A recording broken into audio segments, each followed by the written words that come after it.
Oh my god, hello, hello, hello, it's Mina, hello, hello, it's Mina, welcome to the Dreamland. I said it's Mina twice, oh my god. Yeah, oh my god. Arco, welcome to the Dreamland. Hello, thank you so much for your kind words. You are shucks. Ah, shucks! Ah! Damn it, bro. You're so sweet. You said Mina, Mina, meaning everyone's Mina. Mina, Mina, y'all. That's good. I love that. Fucking adorable. Fucking adorable. Alright, so, to give everyone a recap. So, we've been playing Shibuya Scramble for the past, millennia. And after such a long time, we have been engaging in a pop quiz. Please do not. No. No. Wait, how is it that I. Wait. How is it that I do it again? No. How do I get to the pop quiz? It wasn't F1. No. Oh no. Do I go back to the title screen? Oh. Oops. Shh. Shh. I'm not doing it wrong. Shh. Right. Please just continue from where I was. Okay. 行きましょう。第4問。 Okay. Fill in the blank. You're the one making the blank argument here. Yeah,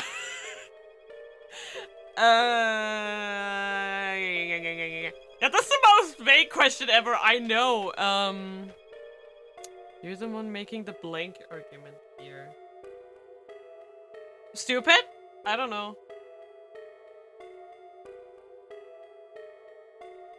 I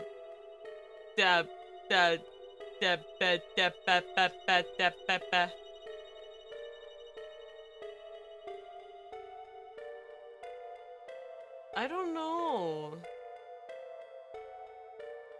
I think it was the third question? No, fourth question. Fourth, yes, fourth question. Sorry.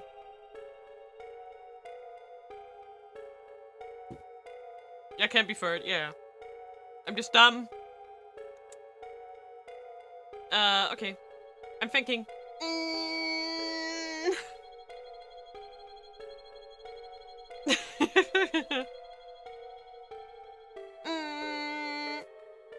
Thinking.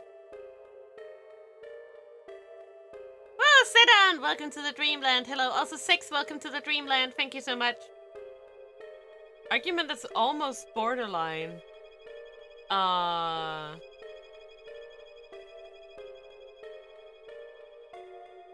Yes, it's a quote. An argument that's almost borderline. You mean,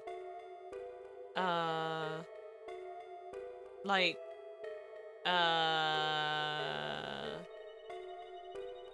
you're the one making the... No. If something went over max, what would you call it? Over max. Like, I mean, I don't know, over capacity? Overload? No. Excess? No.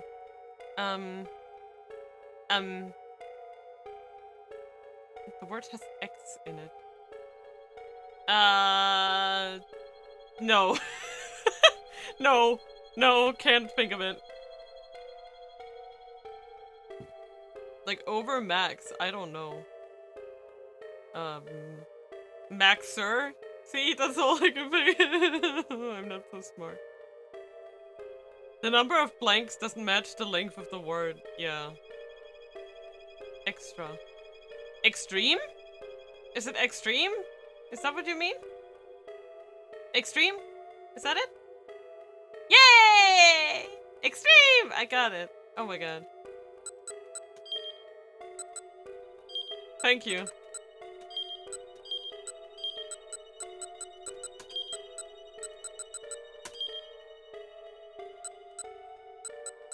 And then... tab. Yay! Woo! お見事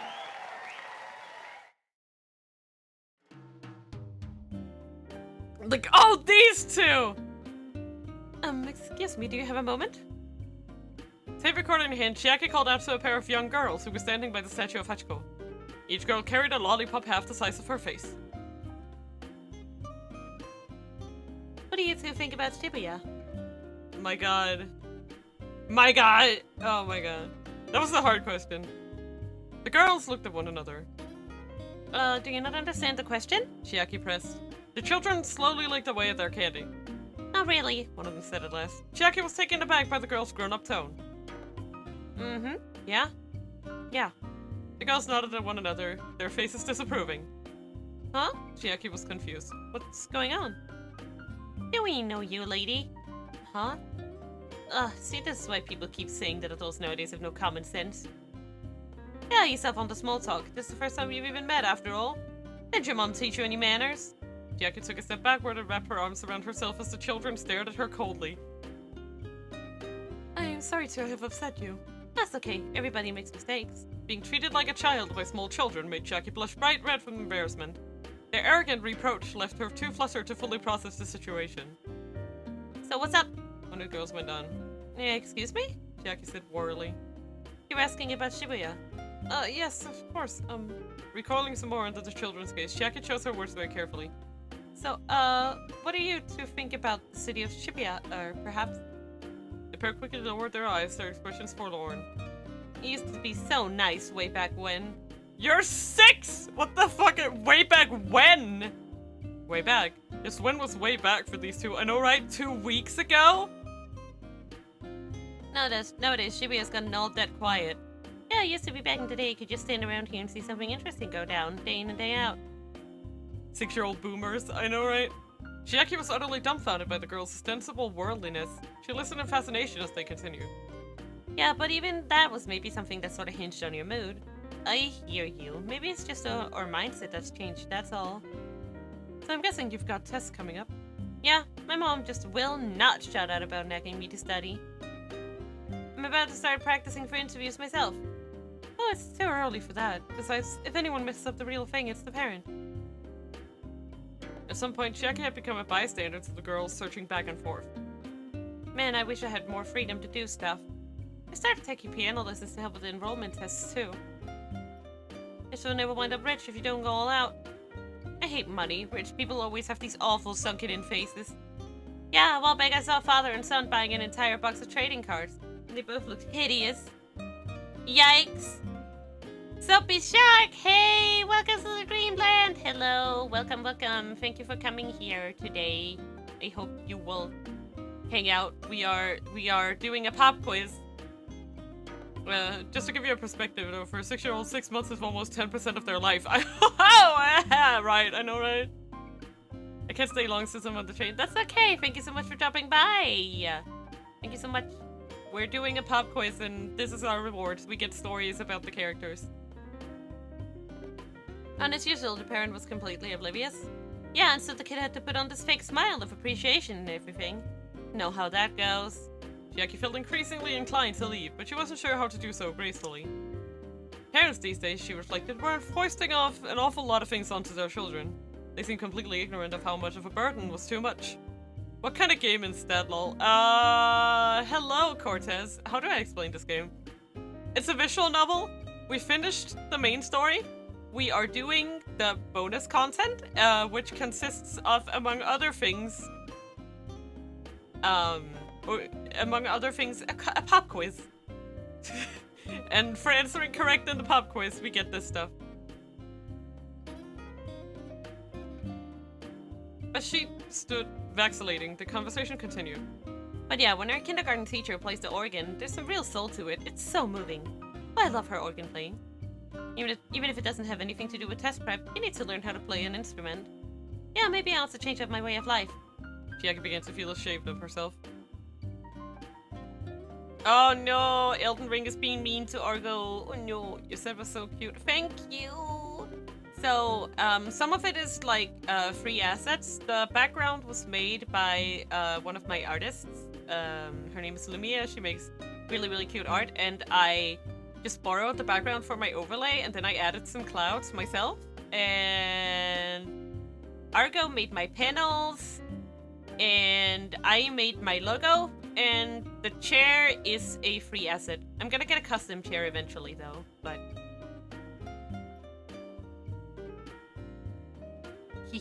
I love my setup. Too. It's mostly self-made. I know it's a bit silly with all the owls and stuff. Chiaki began to feel ashamed of herself. Ashamed that she'd been so simple in her thinking as to expect this interview to be easy. These kids were having a really rough, tough time of things. Feeling pathetic for her own shallow short-sightedness, Chiaki sank down to the pavement. Oh, hey lady, what's the matter? One of the girls asked. Chiaki hung her head. You got a tummy ache? Want some of this? The other girl held out her lollipop. No, it's not that. Chiaki was only barely managing to contain her tears. Are you worried that this interview's not going well? You shouldn't let it get to you. It's not the end of the world or anything. How old is Chiaki? She's the one in the middle, and she is, I think, in her 20s, maybe? Late 20s? I don't have a, like, a... We don't know exactly how old the characters are, but she's the one in the middle, and she is an adult. She's a reporter. Like, she's a working adult and a bit of a weirdo, but I love her. I love her so much. The tear on the girl's faces brought Chiaki a small flush of consolation. Like, okay, she is terrified of people. Like, her whole storyline is basically one of the other main characters, because she's a side character, right? So one of the main characters call her and it's like, you need to do interviews, and it's like, but I can't talk to people! Where? And that's the whole story. Ah! Stop barking. Ah! Greetings. Hello, Spidey. Welcome to the Dreamland. How are you doing today? How are you doing? Ah! Stop barking. No! Bonk bonk. Yeah, that was a bonk bonk. Thank you. Ow. A kindergarten teacher who plays the organ. Wow, and I thought the middle school geography teacher I had who play a song on guitar for us at the end of class on Fridays was cool. I know, right? Also, where does she have the organ? In the kindergarten? Is there an organ in the kindergarten? Bruh. What? Okay. Yeah, keep your chin up. We can keep going with the interview. We can talk about whatever. There's this place I grab food from a lot that my mom doesn't know about. Maybe we can talk there? They've got these stupid tasty agar jelly strips.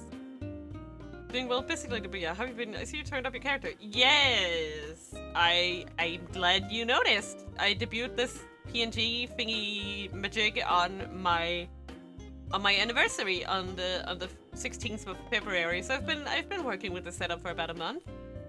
And it's been fun. It's been fun. Things have been good, and I've been slowly sort of upgrading things here and there, trying to make things a little more better, a little more funner, you know? Kind of want a PNG. I keep thinking about it, but art is so hard. Oh man. Like my artists are all great people. I have loved working with every single one of them to like bring my characters to life. Eventually I am gonna move on to Live 2D, but I'm never gonna forget how much I love this PNG. It's so fun. They even have different expressions and everything too. I just don't use them much, but they are there. They are there. I can be Anki. Oh. Hey, oops.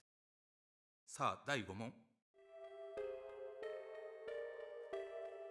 Ah, finally an answer, a question I can actually answer. Her blood type is, okay, come on. Come on. There you are. Bombay. I actually know this one. I don't even need help. Come on. Woo! 正解。 I'm smart. Alright. Miku! Okay. Art requires creativity and eventually you come up with your own style. That's my way of thinking and my art is goofy. Yes? Yes, I did! I answered all by myself.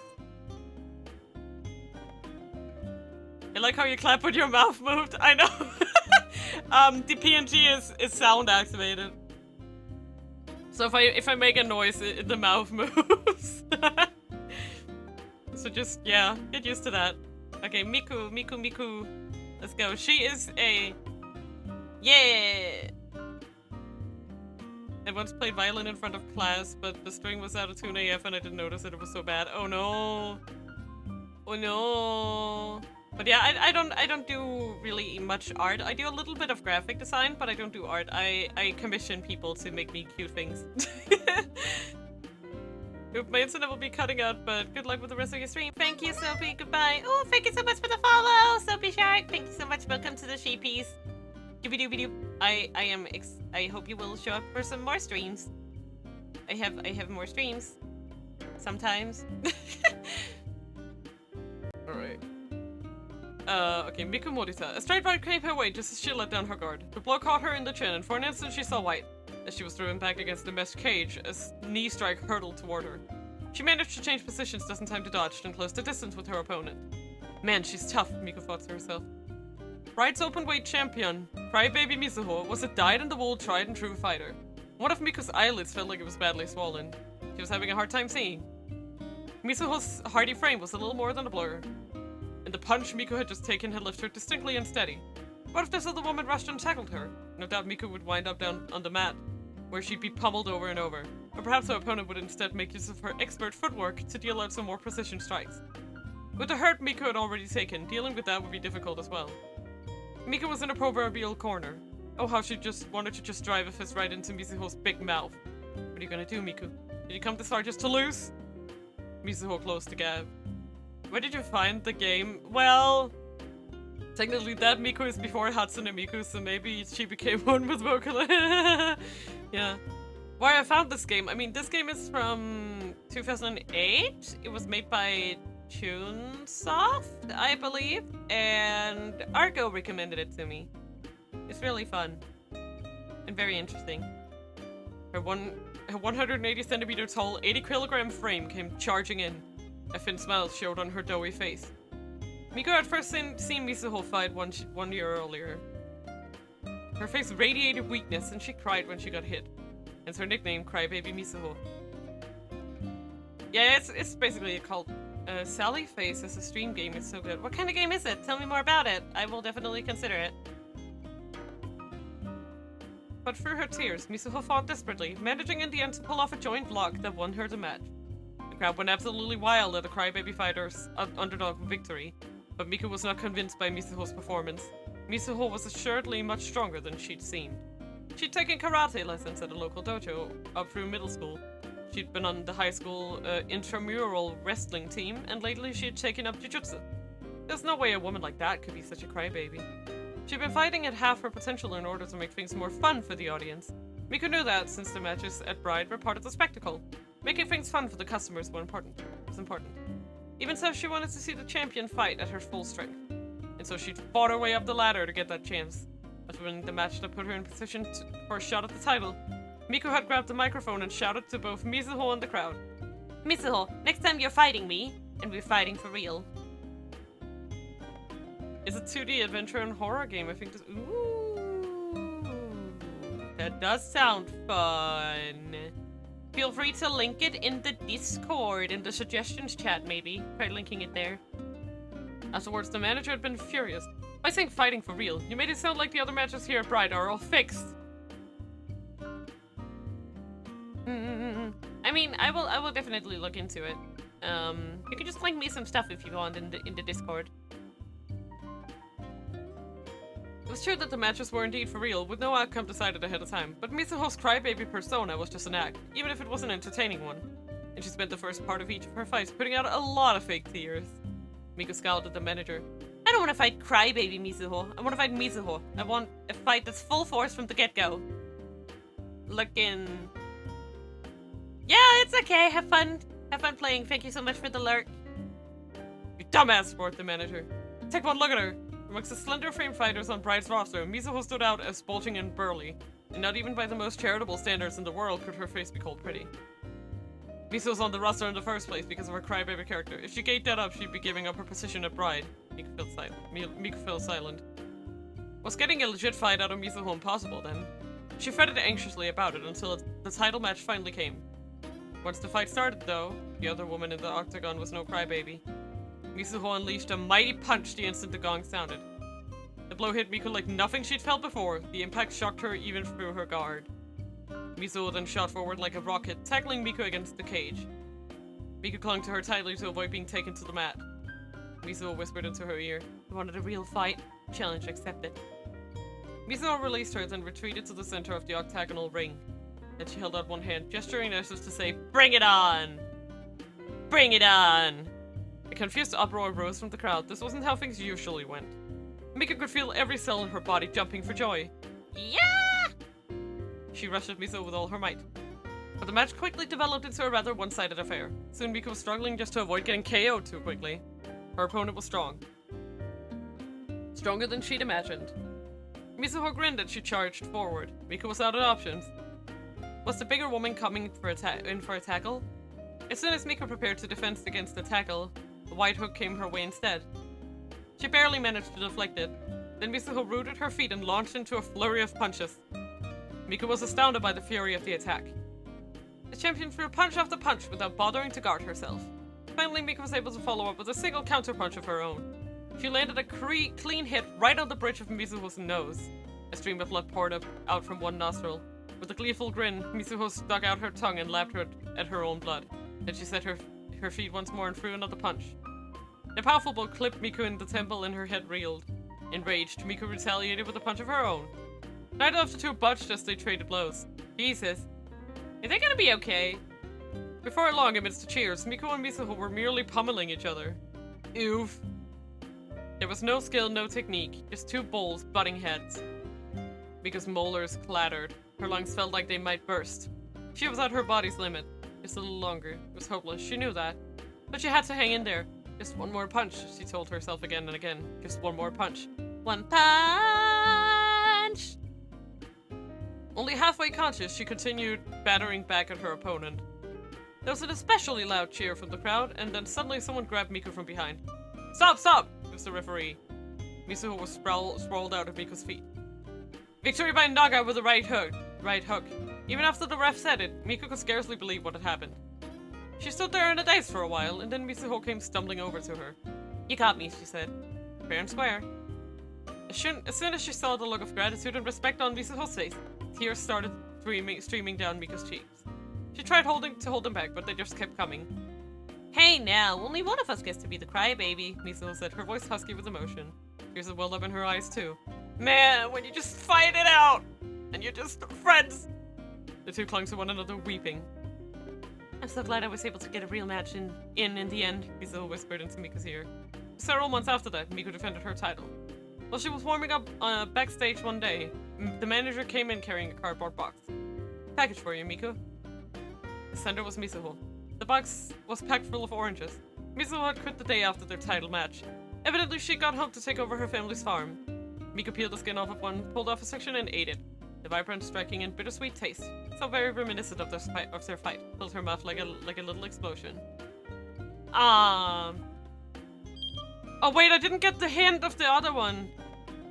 Oh fuck, where did I? Fuck. Where the hell did I write it down? Where's the thingy I wrote? Is this it? Wait, is it? Yes, it is. I found it. Okay. Did you enjoy the tale of femme fatales forging a friendship through fighting? Well then, put up your dukes, because we've got some new info for you. Minorikawa store. Okay. 16. Got it. Minorikawa.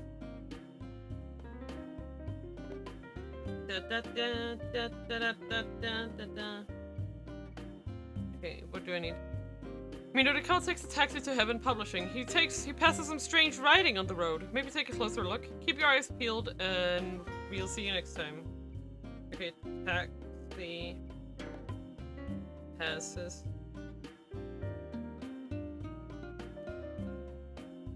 strange writing. Take closer look. Okay, I need to wait. Can I wait, I need to figure out if I can see. Oh god, I need to see. I must have accidentally skipped past it. 第6問 Okay, can I how do I go back? Oh, like this. Yeah, it's gotta be. It's got. If I go to this one, I'm just gonna skip through this one to get the hint because I forgot.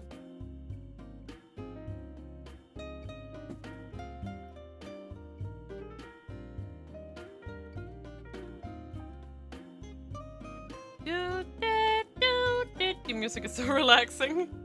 La la la la la la la la la la la la la la la. Na na na na na na na na na na na na na na na na na na. Doop doop doop doop.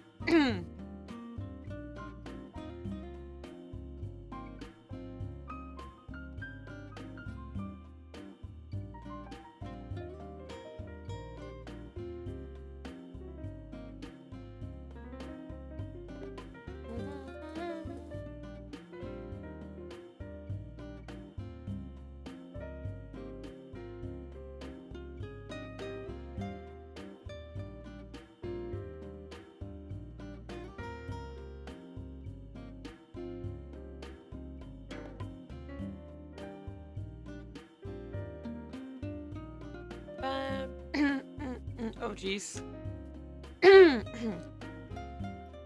My voice just went to hell for a second there. Jesus.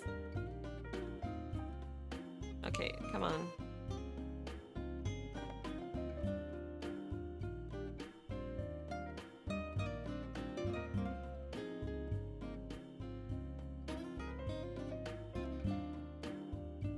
My mom tells me you shouldn't spend too much on snacks, but you gotta sneak a little of that into your routine. I think I might have accidentally skipped some of this. I'm just gonna read from this part on. The two girls gently patted Chiaki atop the head. She could tell it just wasn't gonna be her day. Yeah, okay. I did not get this one. Did you enjoy your tale of these precocious preschoolers?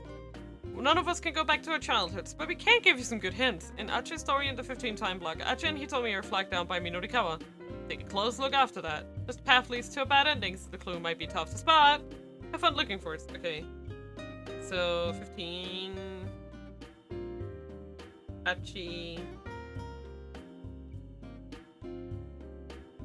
Flagged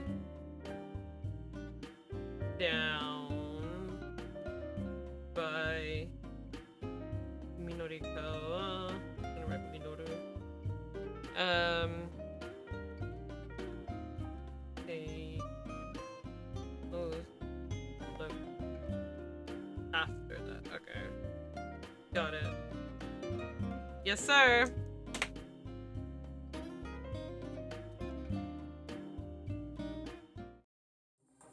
Okay. So if I just go back to the pub quiz now, please tell me you'll just give me. 第6問 Nice. Number 6.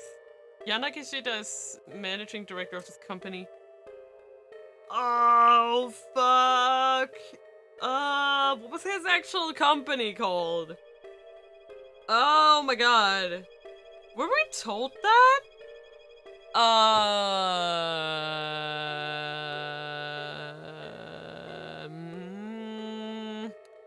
Fuck.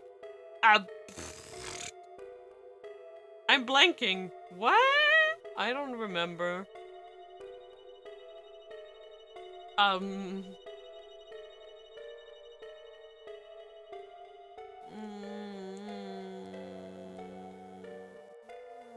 No. 3 words.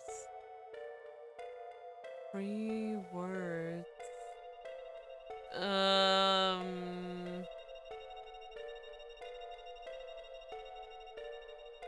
It doesn't include Burning Hammer, right? Burning Hammer is just what they're selling. Hmm.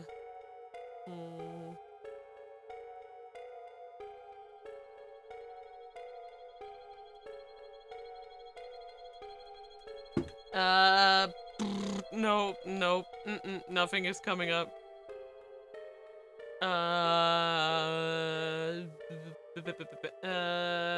No. Doesn't include Burning Hammer. Yeah, I figured as much.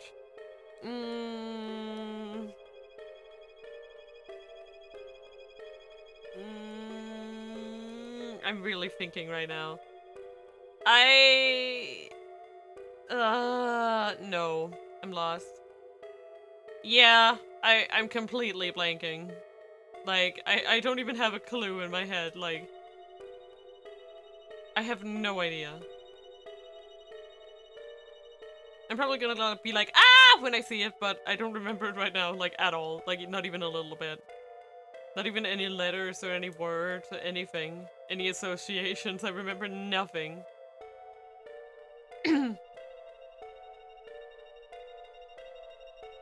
Yeah, but nope, nope, nope, nope, nope, nope, nope, nope, nope. I do not remember that. That is completely... Nope. I do not remember hearing that ever. Like, that's how bad it is. I probably did, but I don't remember that I did.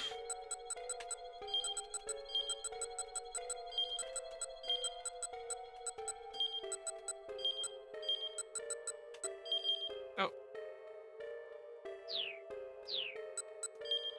Oh.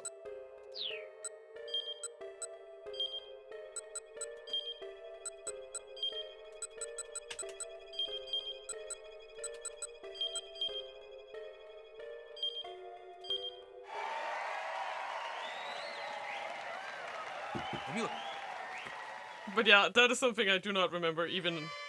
Oh! Susumu Nishizawa versus Yoji Kiryu. There we go. Okay. These two motherfuckers. God damn it. The day that Ashi came back to SOS. The day when, for the first time in a long while, SOS became whole again. Let's go back to 2 weeks before that fated reunion. The game was in the midst of a minor quarrel. We have to set a proper example. The pool hole filled silent at Kiryu's aggravated outburst. Provoking the new second-in-command was a fine way to wind up victims to the guillotine, until the other gang members remained tight-lipped, warily looking on. Come on, Susumu, you know I'm right. Susumu didn't flinch under Kiryu's glare. Set an example of what? All you want to do is get rowdy because you feel like it. Look, just step aside, I got business with that little punk behind you. Behind Susumu was a skinny teenager, barely more than a boy. He wore a look of abject terror, like a rabbit caught in a lion's gaze.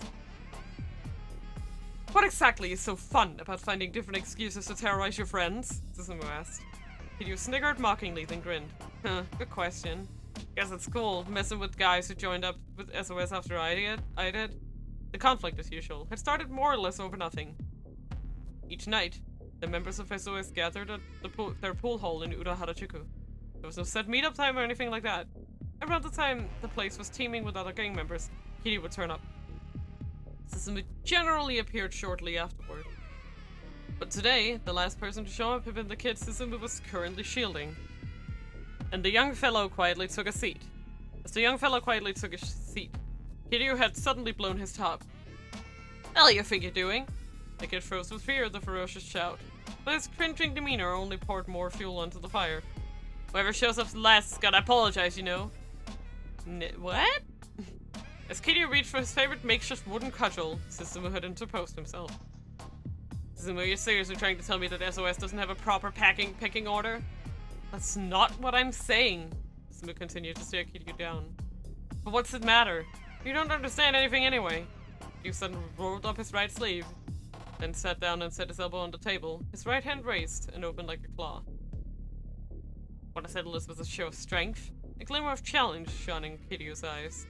You're on. Susumu sat down opposite him. Laying his own elbow on the table, he reached across and clasped hands with Kiryu. Kiryu squeezed back as if threatening to crush Susumu's palm in his fingers. If I win, he said, you let me do what I want. Someone stepped out of the crowd to act as a referee. It was one of Kiryu's cronies. At once, the bar was gripped with excitement. As if a championship game were on the line. Woo! By the way, I did not know anything, like, I do not remember hearing that company name ever. Like, ever. Waste that pug, Suzumu. Come on, Suzumu, you can do it. The leader had a strong showing of support from the crowd. You got this, Kiryu! But the upstart's backing section wasn't exactly small either. Hey, it looks like we got him all worked up, Kiryu said. He picked up an empty beer bottle with his free hand and smashed it against the edge of the table. Shards of broken glass littered the tabletop between their arms. Thought it'd make things more interesting? Yeah, I bet it will. The referee leaned in, giving the pair's tightly clasped hands a quick tap. Ready and go! The competitor's biceps bulged. Both men started to shudder visibly. Their arms seemed locked in place, neither giving way. Kiryu flashed a broad, leering grin, a vein popping out against his temple. Man, you really are a wuss. You're our leader material. You think so, huh? Suzumu answered through gritted teeth. If you don't keep him on a tight leash, SOS will fall apart once it's finally gotten big enough. Kiryu grunted as he started to bend Suzumu's arm downward. You figure something. Whoever said anything about SOS getting bigger, Suzumu replied.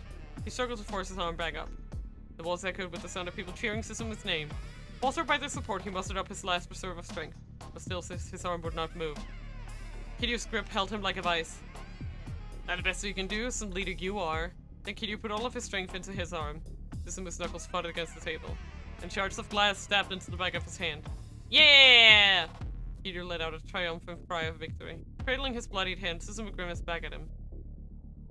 Well, that settles it fair and square. I'm gonna teach that kid a lesson. Once more Kiryu reached for his cudgel. The young fellow tried to bolt away. Stop right there, Suzumu called after him. You finally come around then, Suzumu, Kiryu asked. He drilled a piece of wood around as he sauntered slowly toward his prey.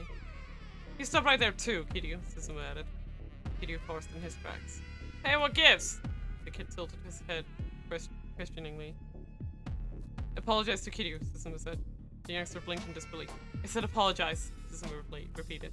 Yeah, okay. The kid bowed his head deeply. I'm sorry, Kiryu. Let you sell things, right, Kiryu? Kiryu went red in the face. What the hell, man? Are you kidding me? Enraged, he stepped forward to swing his club at the kid. I told you to stop! Suzumu drove his bloodied fist right into Kiryu's face. There! He snapped as Kiryu staggered backward. I think that's enough violence for one day. The look on his face was nothing short of blood-curdling. If that's still not enough for you, next up we can settle things with our fists. Once again, he and Kiryu were staring daggers at one another. With a click of his tongue, Kiryu was the first to look away. Alright, I'll back off for today. Tossing aside his club, he stumped out of the bar. Thank you so much, murmured the kid apologetically. Of course it happens twice and only, yeah. It appears like twice, wow. Yeah, I don't remember it at all. Elden seems to work properly, yay! Yeah, I love Suzumu. I love Suzumu so much! He's honestly amazing for dealing with Kiryu's bullshit. Like, the fact that he's managing to hold up against this type of person is insane to me. His gaze was fixed on Suzumu's hand. Even as he told the kid not to worry about it, Suzumu could feel doubt welling up like a storm inside him. He knew it said for today. At some point, the two of them really were gonna wind up coming to blows. And Suzumu couldn't lose that fight. No matter how tough Kiryu was, Suzumu wasn't gonna let him become the leader of the gang. Especially not considering who it was who put Suzumu in that position in the first place. With a newfound determination, he clenched his injured fist, even as the blood continued to stream down. Fun! It's like Suzumu's Kiryu and Kiryu's wait. Wait! Oh, wait, what? Oh, it's doing it again. Let me just do that. Okay, there we go. Did you enjoy our tale of a heated showdown between two rivals? Well, get ready for some fancy footwork, because here comes some sweet new info. In Minori story in the 12 o'clock time block, the journalist flags down the man from the knick-knack shop as he's passing on his bicycle. Try waiting until after the background slips away and see what happens. Have fun looking, and we'll see you next time. Okay. 12 Minorikawa. Yes, I'm keeping a note. Don't laugh. Don't laugh. I like having notes.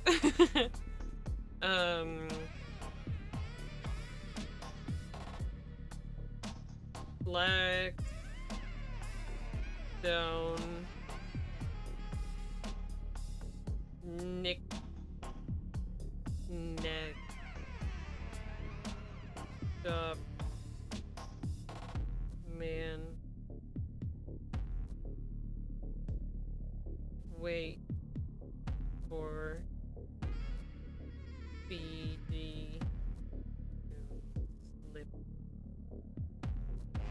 Wait.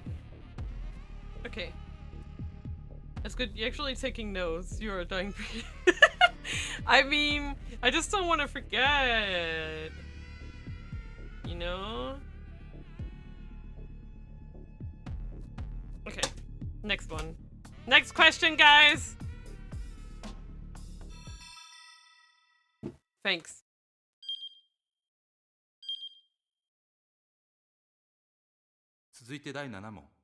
Question 7. The 20-second performance by the Theater of the Wandering Angels. Fuck! What was it? Oh my god. I remember they were it was some play that's like... I know it, but I don't remember it. That's two different things. It was in French?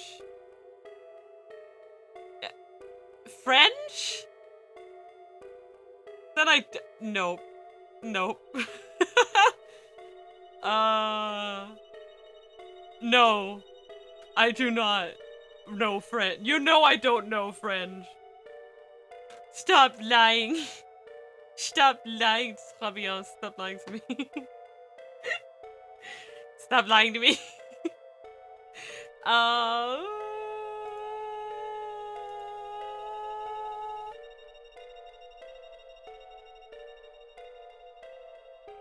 I don't know.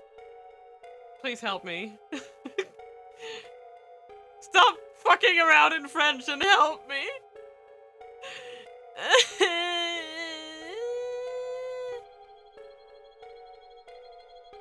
Stop!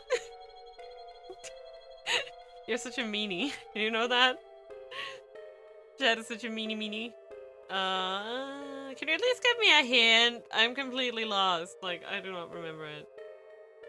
I do not remember it at all. Argo! Come back! Stay with me, Argo! Please!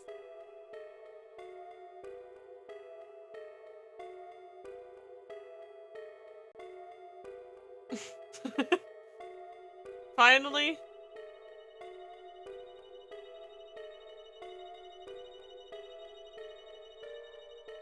Wait, was it au revoir? Wait.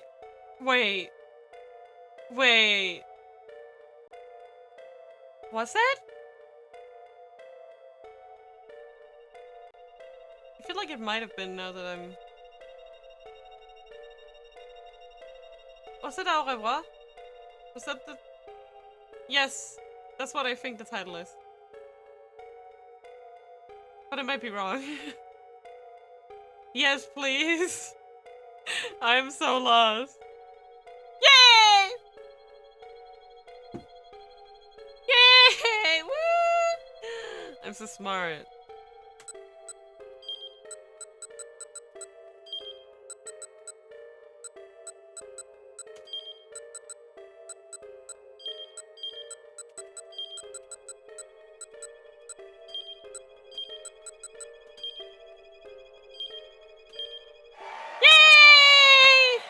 Your French family would be proud. Who? Who? Whomst? Shinnosuke Wadai! I love him. If I had to compare it to something, it would be gum stuck to the bottom of his shoe. I, Shinnosuke Wadai, first came across the impulse when I was young. It's good that you got to see this when you were still little, my parents said to me. We had gone to see one of Shakespeare's 4 great tragedies, King Lear. With a child? Are you sure that's a good idea? The material was a bit difficult for me at my age. Even so, the dazzling sets, the sublime music, and the true-to-life acting struck me to the very core. How amazing it all was. To think that something like this existed in the world. It was a setting I wanted to hurl myself into. I wanted to move others with the same impulse that had moved me. From then on, these thoughts were never far from my mind. And then, when I was in 2nd grade, I made my debut as a stage director. When the school was deciding on the program for the arts festival, I eagerly proposed King Lear.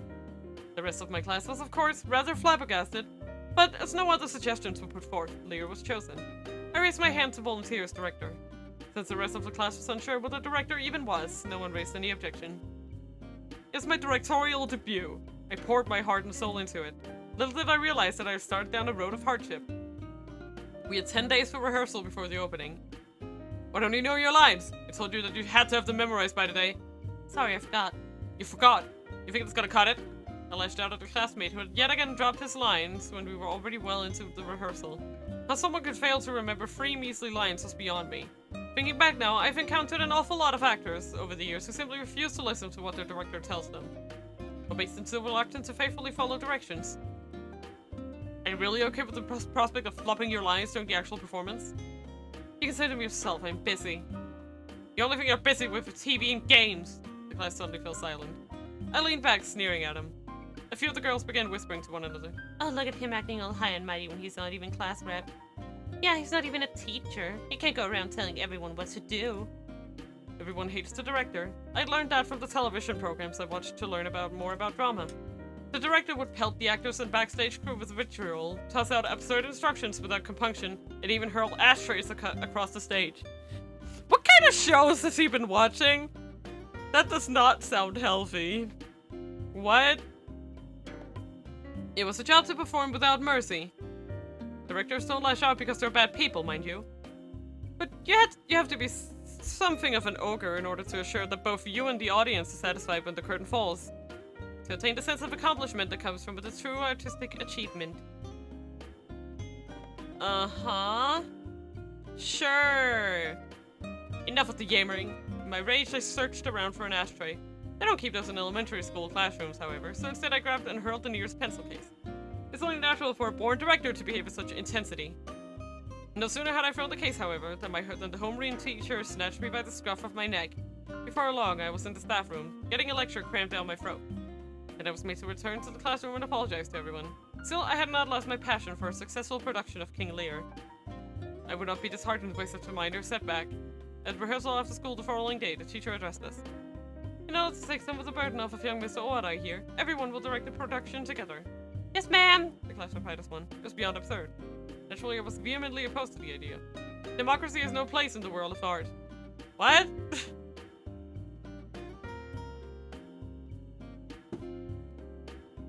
Excuse me? The enjoyment comes from a clash of individuals who excel in their given roles, each refusing to compromise one iota. But the teacher would have none of it. It's all well and good to take this seriously, but we don't want a repeat of what happened yesterday. Let's all be friends, alright? Let's be friends? Did you think that fine art could be created by being friends? I could only grimace at such a laughable misconception. And so began our new rehearsal system. We would practice a scene, and then everyone would offer their opinions about it. You need to look at the person you're speaking to, I railed angrily. Where you look is important. Others chimed in from all around. What does it matter where you look? What if we try reciting our lines while jumping? Say I'm playing a tree. Can I have some dialogue too? I'm trying to figure out if it needs more yikes or more ta-da! Nobody could tell at this point whose instructions they should follow. From the very outset, it was chaos. Everyone just said whatever they wanted. So I'm holding hands with a boy! This costume looks dumb. How about something more like superhero-y? Give me a new part. I should play the lead. Taste the wrath of the mighty Cornwall slash! Pew pew pew pew! Boom! Stop all the rambling! Stick to the script! My anger had finally boiled over. We're all supposed to offer our opinions though, right? Yeah, alright. Quit your belly aching. You're such a belly acher. Belly acher, belly acher, belly acher! This mad whirlwind, which no one in their right mind would call a rehearsal, continued for days. A whole week passed. At last, once everyone had finally realized that the new approach was getting us nowhere, I was reinstated as the play's sole director. There wasn't much time left before the main event. Never before had I thrown so much gusto into the craft. What's that monotone? You need to put more feeling into it. You're not reading from a textbook. I was not one to go easy on my actors. But I'm shy. No excuses. You're not bringing enough realism to the part. You need to give it more oomph. Okay, fine. I'll try. Thanks to my fierce directing, the others had improved bit by bit. But just a little more patience. A truly grand sense of accomplishment could be ours. At long last, I was sensing a real response to my work. And then it all changed. The boy who was playing the back half of the horse suddenly took down his pants. His underwear came down next. And he squatted down on the spot. His brow creased with the strain of effort. He was really doing this. The entire class flew into an uproar at this rather sudden development. Girls ran away, boys broke out laughing. The teacher rushed in unthinkingly to cup both hands under the young fellow's backside, and I just stood there, dumbstruck. Once everything had finally calmed down, I went to talk to him. What were you thinking? I demanded. What? You said you wanted more realism, so I figured the horse should take a dump. I had no words. Bruh. No! Why is... Did it work? I didn't hear it. Did you guys hear it?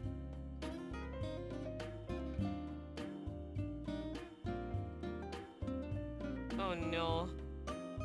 I don't know what's going on with Blurb lately. They've been like really weird. Just refresh it. Did you hear it? That's good. I didn't. I don't know why, but I did not hear. That's weird. I'm sorry. Okay, good for you. You can hear it, I can't. That's fine. It's fine. I had no words. Bah! That sure counts as real, alright? Someone called out.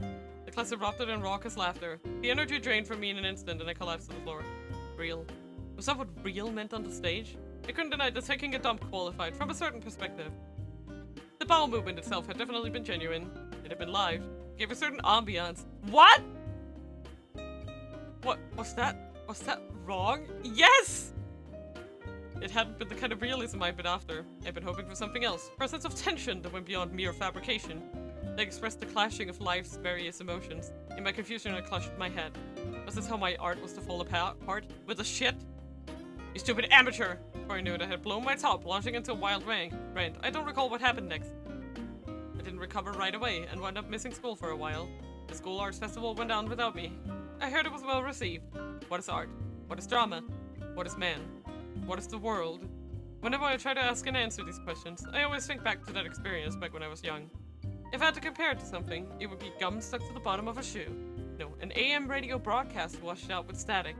No, a cut of meat, but that's been seen for too long. No, perhaps more like a sodden doormat. No, maybe it's like, yes, something like a love letter written in the dead of night. This one was a little, much. I don't really know how else to put it. Good for him, I guess.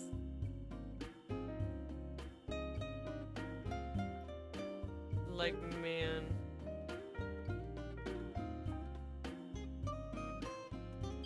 Okay. Yeah, it's doing it again. There we go. Did you enjoy our tale of artistic agony? No! I did not. Well, if you're serious about the craft, we've got some good information for you. In Kano's story in the 12 o'clock time block, Kano and Sasayama chase up the kidnapper. Fighting on that scene for a while and see what happens. Okay. Well... o'clock, Kano...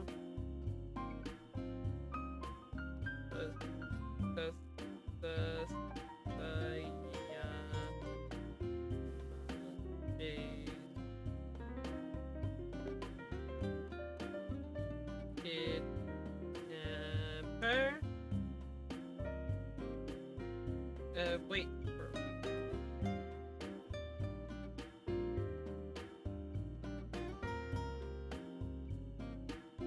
Yeah, wait. We gotta wait.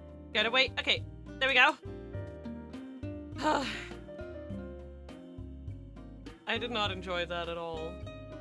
That was no bueno. I do not like that. That was not fun.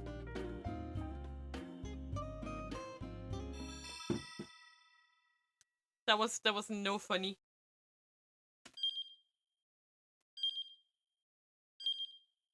第 Okay. 8問さあどうだ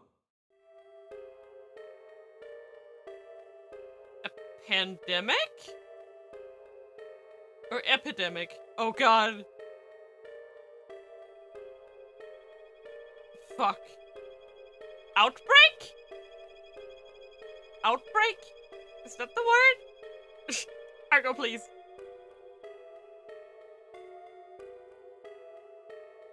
Epidemic? Outbreak? The virus? Pandemic. Okay, pandemic is correct. The no-no word is correct. I see.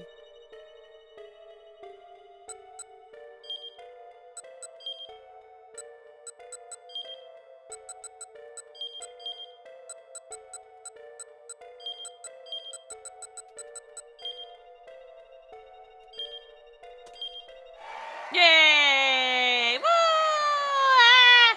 正解 Woo! Chidi, please give me something nice. There are two sheets of paperwork here. They're printouts of material I've found on some underground internet site. The contents are classified information from a Koshi Pharmaceutical Code that limited.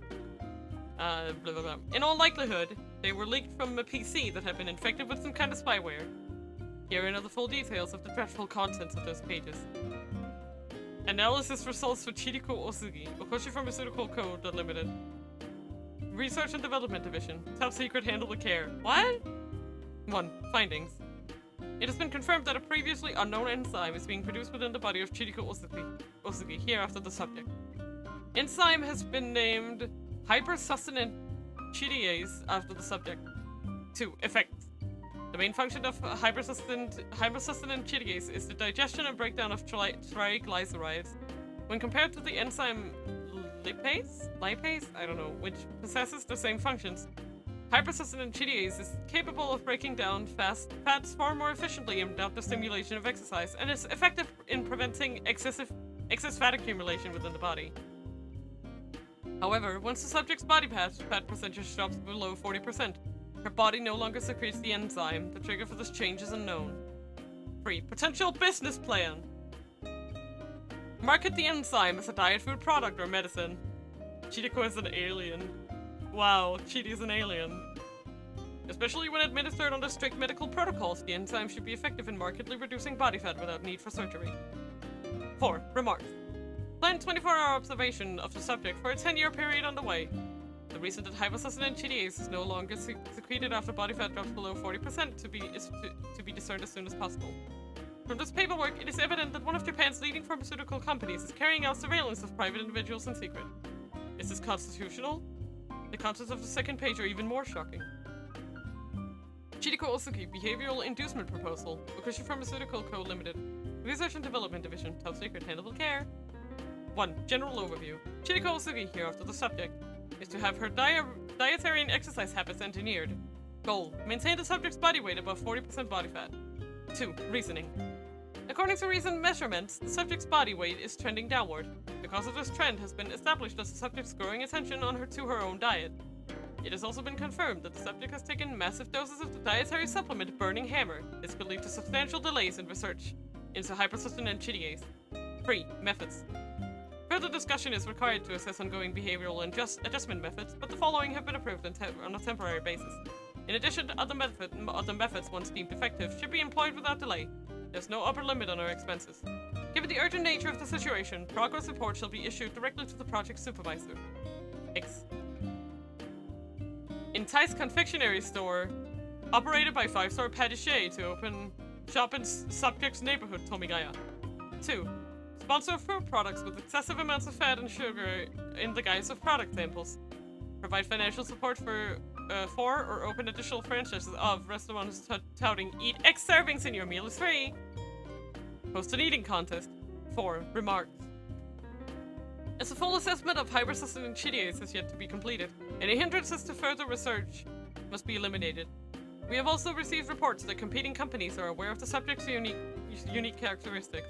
Given the 10 years our company has already spent on the discovery of the subject and research into her unique physiology, the subject must be prevented from weight loss by any means necessary. We must attain a monopoly on hypersuccinate chitidase. These are the contents of the 2 pages. Perhaps it's not mere happenstance that a number of tasty restaurants have popped up around Tomigaya recently, and free food samples are frequently available there, often given out right on the street. There are regular eating competitions held in Shibuya too, and the number of all-you-can-eat restaurants has been expanding. Maybe it's all just part of a plan by Okoshi Pharmaceutical to research a young woman named Chiriko Osugi. That was fun. That one was actually interesting. Did you? Oh god, is this okay? I'm sorry. I don't know why it does that. Did you enjoy our tale of Okoshi Pharmaceutical's mysterious plan? Oh right, it's Okoshi. Fuck, I keep forgetting that. If you're still hungry for more, we've got some new info for you. In Archie's story during the 13 o'clock time block, a cat creeps into the dark storehouse. Taking a close look at that scene. Keep those eyes peeled and see you next time. The dark underside of the Chidoko & Co. become eating contest stars. Bad ending. Oh jeez, I didn't even think of that. I didn't even think of that. Bro, 6, that's so fucked up. Oh my god. What the fuck? Head, enter, door, out.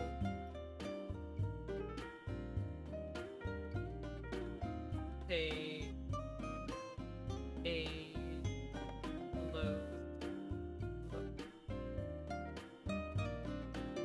Nice, nice, nice. Okay.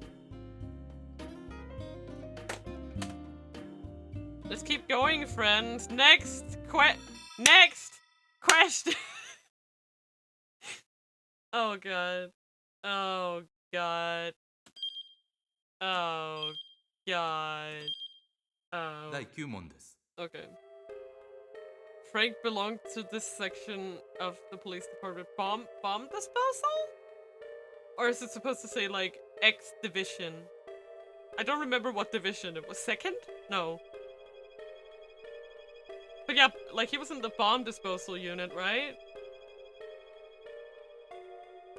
I'm not like I guess here I'm asking what is the phrasing of the answer? Like is it he's the bomb disposal unit? Or is it like he was in division X or section X? Because I do not remember that at all. I am so freaking dumb.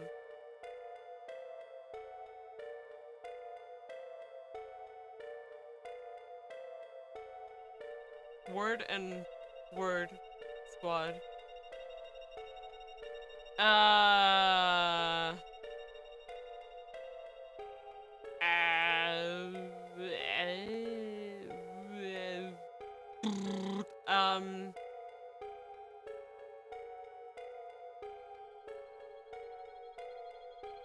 It gotta be like explosives and bio weapons squad or something like that? Is that wrong? Am I wrong? I don't know. Was any of those correct? I think one of them is gonna be explosives.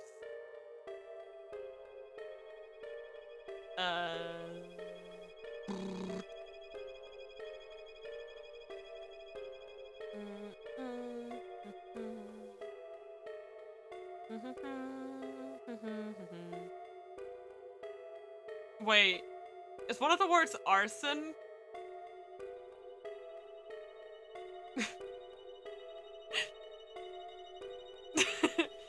So, arson and... Okay, so... Bomb and arson squad? Or is that correct?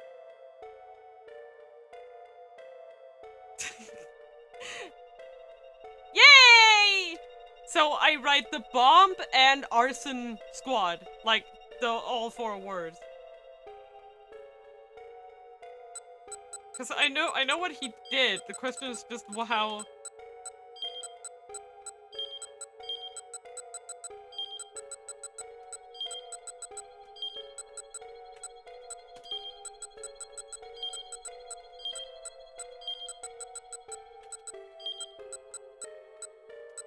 Oh.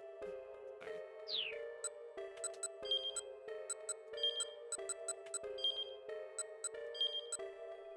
I did it! Oh my god. Yay! Woo!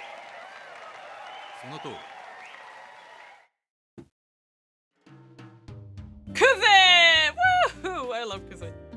How was that? Soldier Kuze sitting in his private study for his bow. The look on his face was much like the one he wore when he made an appeal to Task Force HQ. But his gaze was fixed on his video camera's LCD display. There was his son Tatsuya standing on third base, giving a triumphant fist pump. Ah, that's odd! He rewound the videotape a little. Kuze had purchased the video camera to record the tournament that his son has competed in. It was able to take footage at full HD with 5.1 channel audio. With a trembling finger, Kuze pressed the play button. The footage started playback right at the point where his son hit the ball up between the right and center field. That's it, kiddo! Run, run! Kuze really had heard it. Whose voice was that? Someone alongside him had been murmuring the words as he filmed it. want to run until your heart gives out, sport. But there hadn't been anyone nearby who spoke in such an excitable, childish register. That's himself, ain't it? Otherwise, he'd have known right away who the strange voice belonged to. In the video footage, his son rounded second base. Attaboy, Tats! Keep running! Head for first, champ! The unsettling voice was even louder now.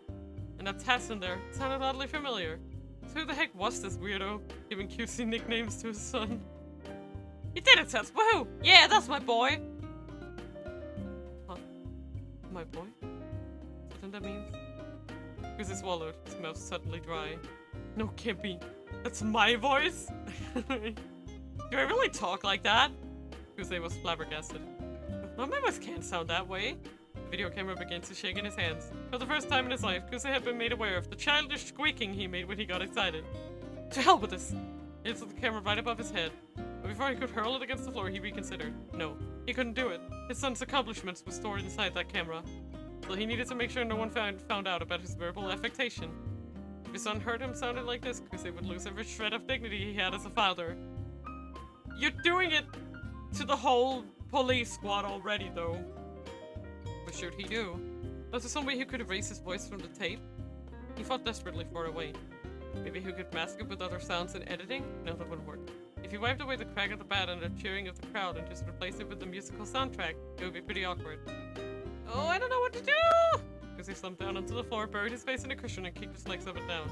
At this point, he'd have to take the footage on to one of the forensics researchers to see if they could do something with it.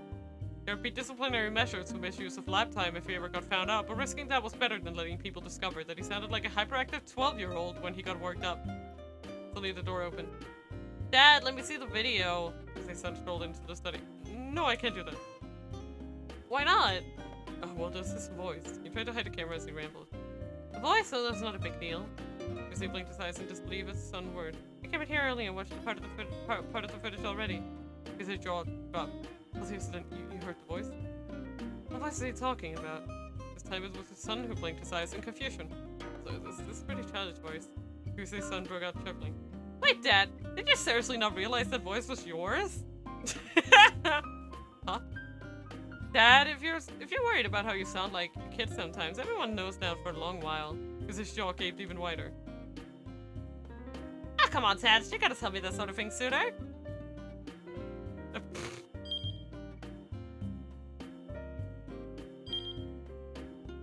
Arson, hello, welcome to the Dreamland. You were my hint for the last question.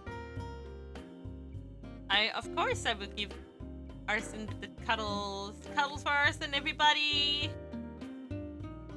Did you enjoy your charming little look at the daily life of father and son? Well then, we've got an exciting little clue for you, kiddo. In Osawa's story during the 14 o'clock time block, Osawa imagines what might happen if the virus spreads through Shibuya. There's an odd command hidden in his imagination there. See you next time. Okay.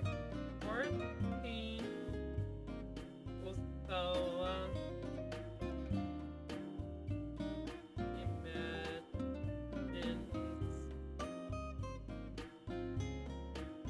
virus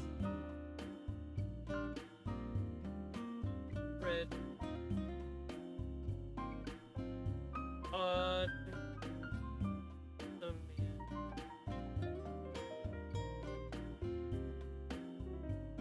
Okay. An odd command. I see. Okay. Next Mondai. Let's go. 第10問ついに来た Fuck!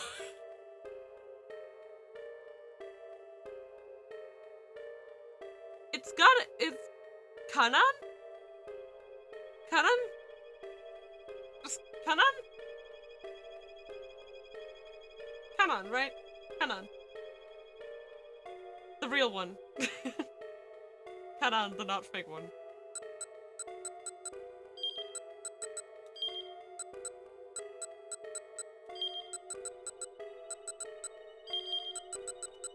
You read it like that. Did I do it right?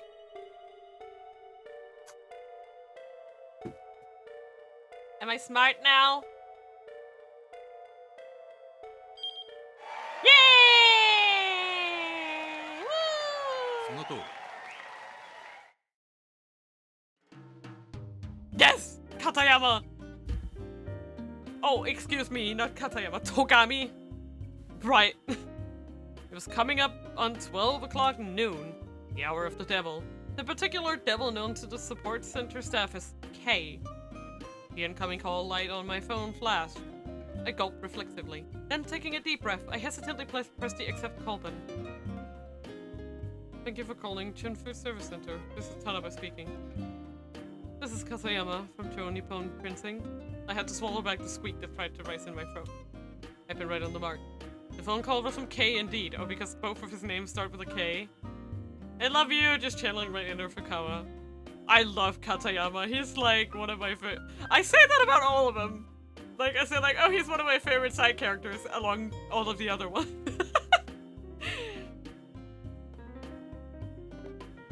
Hello? Yes. Hello? Yes. Yes, how may I help you today? I'm calling about your instant ramen, salt and chivalry. This again. Miniatures like S, S, S, S, and nothing, nothing, nothing in F. Yeah. Who goes in F tier? Wait, who do you think I would put in F tier? Answer now. Answer quickly. Mina gun. Sighed inwardly. Katayama had been calling about the same thing for close to an entire year now. You hardly needed to bother listening to know what he had to say. Why was my ramen still not finished after steeping in hot water for 3 minutes? The noodles were still too hard to be edible. I'm very sorry to hear that, sir. My response is right out of the manual. Would you be able to provide some more details, sir? I continued. I called about the same thing just last week. Did you? My apologies, sir. Tried to keep my voice as chipper as possible. Dealing with Katayama was a nuisance. He was a man driven by logic. Treating him the wrong way could lead to disaster. Some of the staff here had wound up listening to his matter-of-fact complaints for upwards of 12 hours, passing out with their phones still in their hand. Who would you put in F? Kiryu. Because I hate him. He sucks.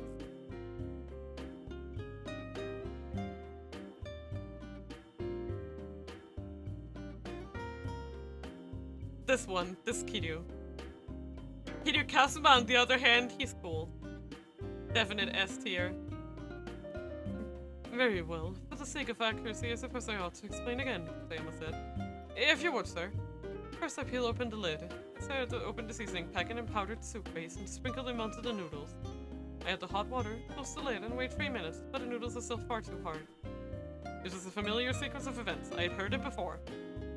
Begging your pardon, sir, but are you perhaps beginning to eat before 3 minutes have passed? Certainly not. I wait 3 minutes exactly. Are you checking the clock when you do this? Yes, my body's internal clock tells me it's been precisely 3. Wow, Lonnie Man! Oh my god, thank you so much for the raid! Welcome! Welcome, raiders! Hello! Hello, hello, Joni. Hello, welcome, welcome. Welcome to the Dreamland, everybody. Oh my god, it's so nice to have you guys here. Wow. Raid! Oh my god, Justin! Hello! Welcome! Welcome, Longy. Hello. Paulina, welcome. Hello, hello. Welcome to the Dreamland. I hope you will enjoy your stay. I love you guys so much. Mwah. Jelly, thank you so much. I appreciate you saying it's cute. Thank you. Thank you so much, Jelly. Hey, yo. Alice, thank you so much. It's time to sleep. It's 4 a.m. Oh no. Please do sleep, Alice. Please sleep. Please sleep. Thank you so much, Paulina, for following. Thank you to Joni for following. Wahoo! Oh my god, thank you so much for the follow. Shorty, hello, it's Kendra. Welcome to Kendra. Welcome, welcome. Thank you so much for being here. Dun, dun, dun, dun, dun. Oh! Why is it? It's playing on my... Can you hear that? No, you can't. It's playing on my... Wait, they are playing. They're playing on my... They're playing on my... They're playing on my speakers. Why are they playing on my speakers? I don't understand. Wait, what? Why does that happen?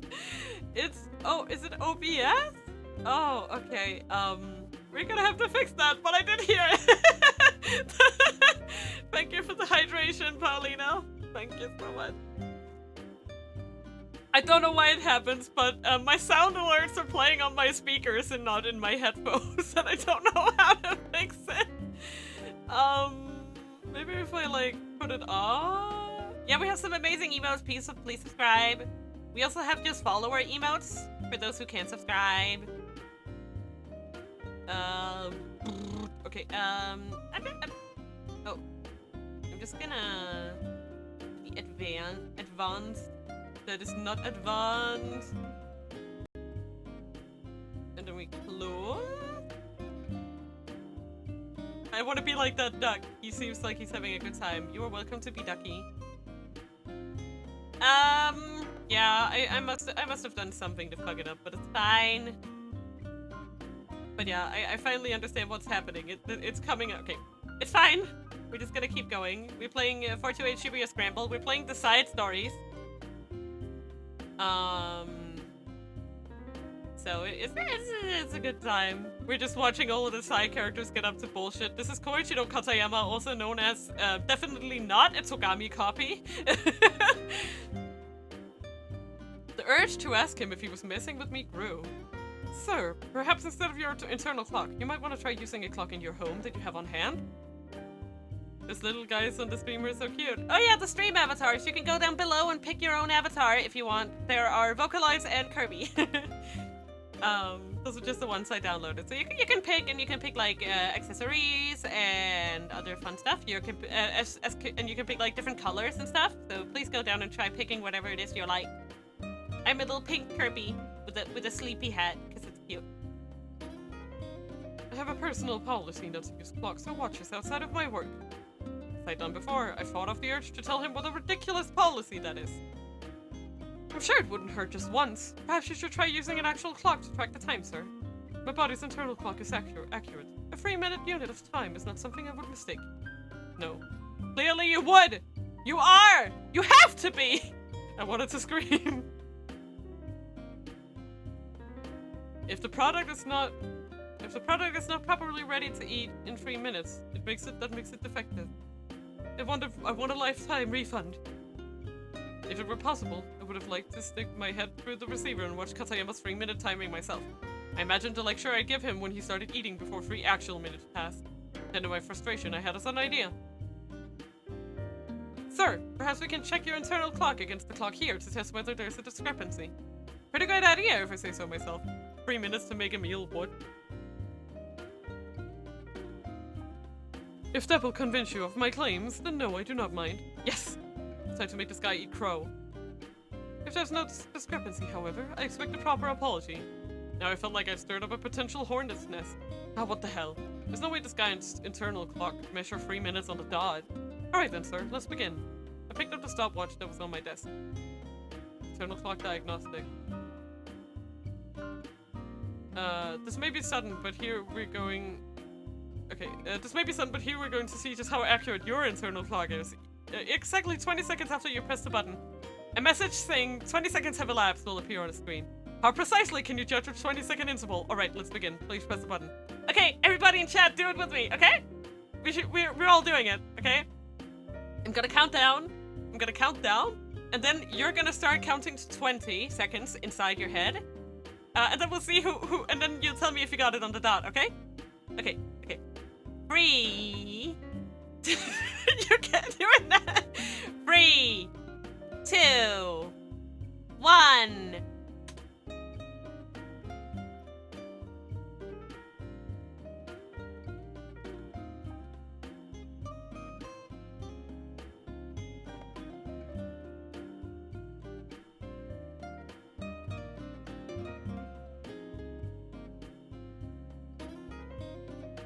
I got to 21! Ah, damn it.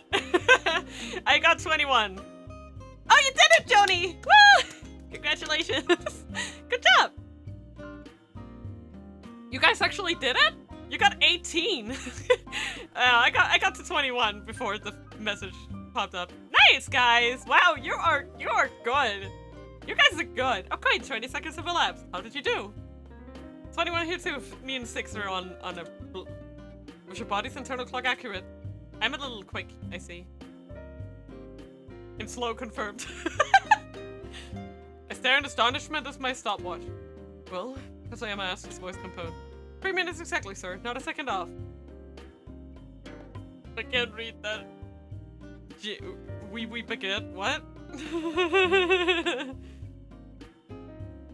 It was impossible. I was trembling. So now do you believe me? My apologies, sir. I hung my head in defeat and heard a stifled chuckle from the other end of the line. Tell your supervisor that your product is defective. And that's when it began. The folks at Chunfood's product development department began work on a secret project. The project's name, Anti-K. Based on Katayama's incessant calls, a reworked version of Salt and Chivalry was created. A new label the team had devised listed adjustable times based on noodle thickness and desired texture. 2 minutes for hard-boiled or thin noodles, 3 minutes for standard, 4 minutes for soft or thick noodles. That ought to shut Katayama up. The product development team was proud of this creation. Of course, even after the new version of Salt and Chivalry was released, Katayama wound up calling to complain again. But that's another story for another time. Christ, Katayama is an asshole. I love him. Okay. Did you enjoy our tale of the cutthroat behind-the-scenes world of product development? Now it's time to give some choice information that's just common decency. In Achi's story in the 14 o'clock time block, there's a scene inside Gigo where Achi takes a punch from a deck collector. Take a good hard look right before that scene and see what happens. Keep your eyes peeled and see you next time. Okay, so that's 14 o'clock. Achi.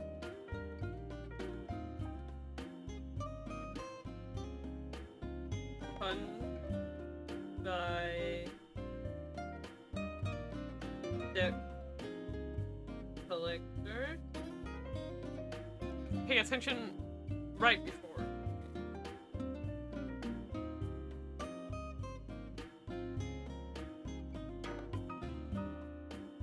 Right before he gets punched in the face. Got it. Can you spell? Yes! Yes! Okay, okay, we're gonna do some stars for everybody.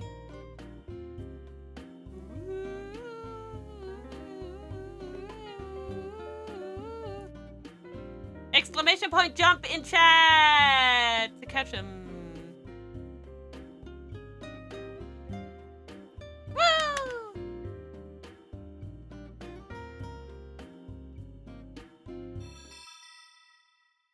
Yay! Woo! You guys are the best. Look at you go. Look at your little. 第11問難問です。 Oh fuck. Oh!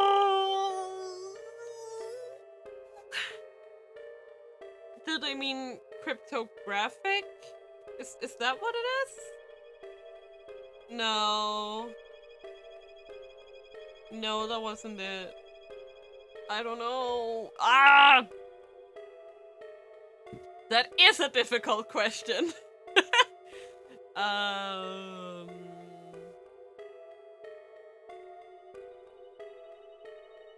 It is. Okay.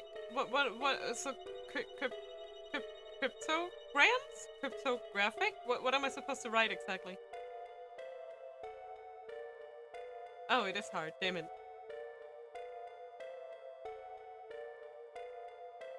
Damn it.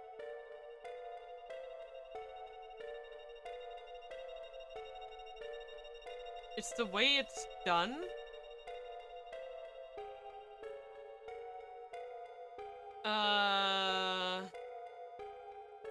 Hacking by blink.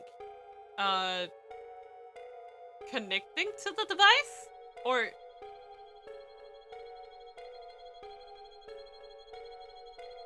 listening?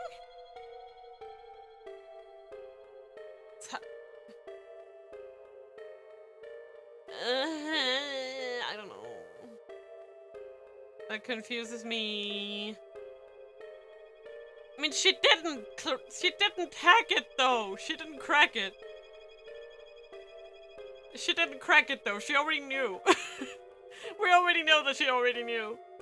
This is a lie. It's a lie. I don't know.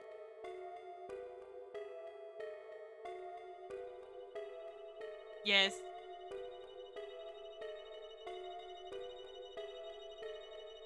Side check.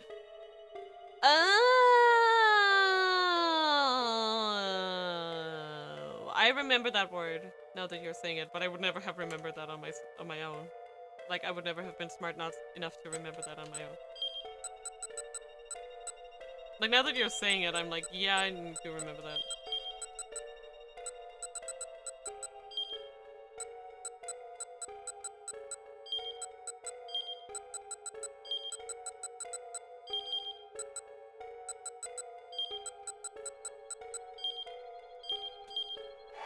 Woo! その通り。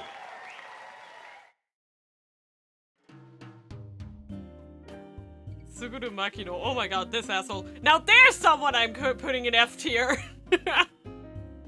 There's someone I'm putting in F tier. This fucking guy. This fucking dude, man. I need to go stretch and bathroom and stuff. Was long stream. See you, Mina. Your stream layout is good. Thank you so much, Paulina. Thank you for being here. I hope you will get some good stretch and the like. And I hope I will see you some other time. Bye. He's lovely. I fuck this dude. Suguru Makino's life was one of conflict, playing factions against each another, crafting subtle interpersonal manipulations. He had done whatever was necessary to rise up within this company. He had even deceived close colleagues and sold out superiors who had helped him on the way up. By winning victory after victory on his chosen battlefield, he'd managed to become a corporate director at Okashi Pharmaceutical. But he still needed to remain alert. If he let his guard down, he'd soon lose his position to the next guy who came along.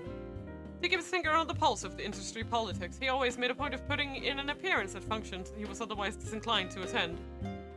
Executive Director Makino, you simply must come along with me to this place I've found. It's got a bunch of cuties I'm sure you'll be smitten with. On this particular occasion, Makino's companion was a fellow who became a real nuisance once he'd got some liquor in him. The director's wordless reply was a simple deep furrowing of the brow. Oh no, Mr. Makino, don't worry. I know you detest that sort of thing, I really do, but it isn't gonna be like that. It won't be like what? Even after drinking heavily, Makino never lost his composure. But he'd learned early in his career that acting drunker than he was often led to gleaning valuable information, so I let him sway a bit as he spoke. Well, why not come with the understanding that you'll be surprised? I promise you, sir. You will not regret it. Makino had half a mind to spit in the guy's drunken face in hopes it would shock some sense into him. Nonetheless, he was interested in the technology the man's company possessed. Like it or not, he was along for the ride. Well, if you put it that way. Hey, taxi, the man called out, without waiting for Makino to finish his reply.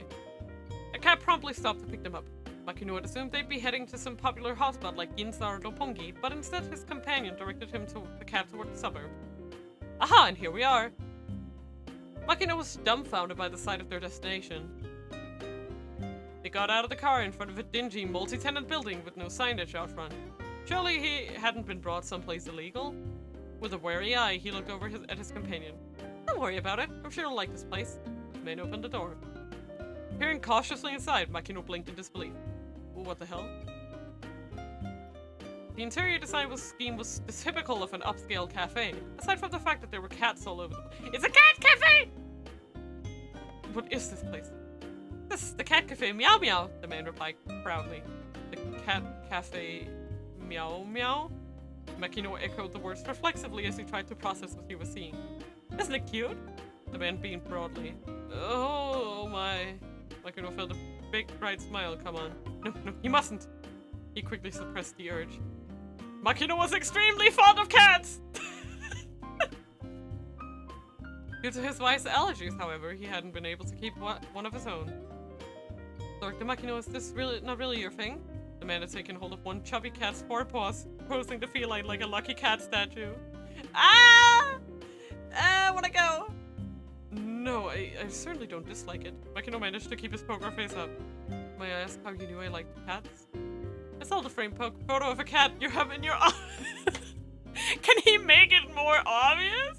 He just has a framed picture of a cat, like not even his wife, just a cat. I like to imagine that this is like the only photo in his office, as it's like, don't you want a picture of your wife, your family, yourself even, if you're that kind of guy? No, a cat. Just one cat. I see, that silly old thing. Still maintaining his aura of calm, Makino stroked the fluffy calico's back. I'm not like that, Mr. Makino. You need to pet more gently, and I like it when you rub them underneath the chin. I'm well aware of that. Makino suppressed his initial response and instead offered Kurt, alright. Scritch. Rub rub. Scritch. Rub rub.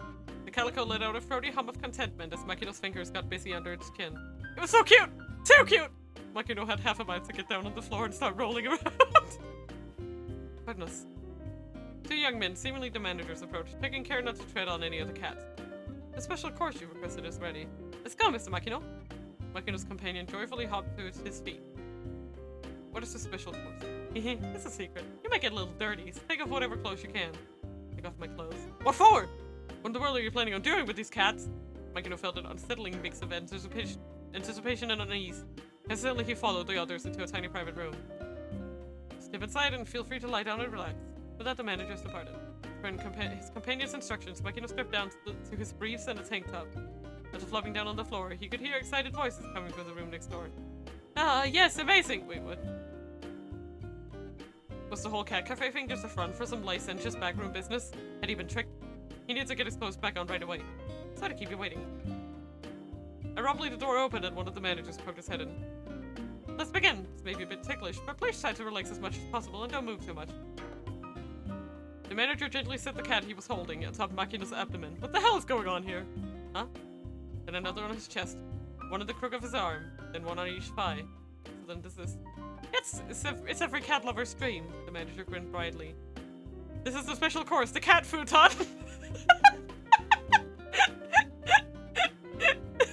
Just get covered in cats! That is way too good of a mental image. God, that's funny. Before he knew it, Makino's entire body was engulfed in more cats than he could count. The cat futon. A joyful sigh escaped his lips. Now finally Makino knew who he truly was. Conflict was never what he truly wished for. He wanted something fluffier, softer, warmer. This is heaven. Everything I've ever wanted is right here. Makino was enraptured. The cats on top of him occasionally milled him out, purring in shifting position. Whenever they did, Makino would let out a tiny little breath tinged with pleasure. Ooh, kitty, kitty, kitty, kitty. Suguru Makino, age 59. Executive Director of Okushi Pharmaceutical. A man who had enemies both inside and outside his company. A man who was sometimes contented with the nation itself. Hobbies include the cat futon.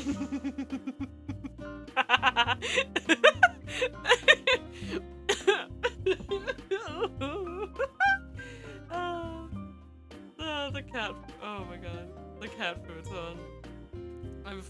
That's fucking hype. I love that. Oh my god. Did you enjoy our tale of a corporate warrior taking a little break? Did you say the top executives consist of mostly furries? No! Stop! Stop! Well, here's some information for you because you're about to work some overtime. It's Susuna's story. During their first meeting, nervous Takuya inquires whether he can ask her name. See what happens if you hold off replying for a bit. I'll keep things on hold for you until then. See you next time. This is...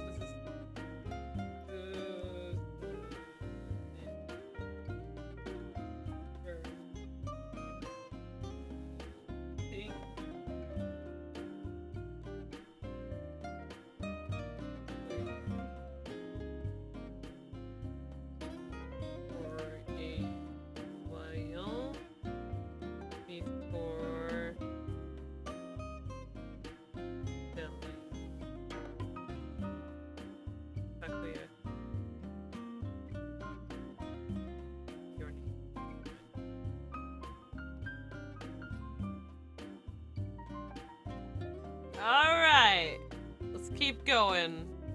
Next Monday.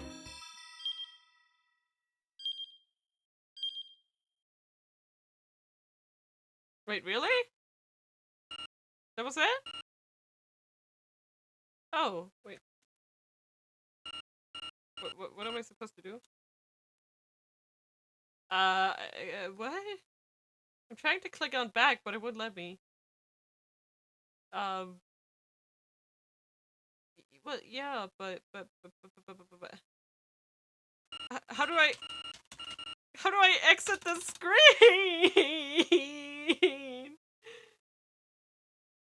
How do I exit the screen?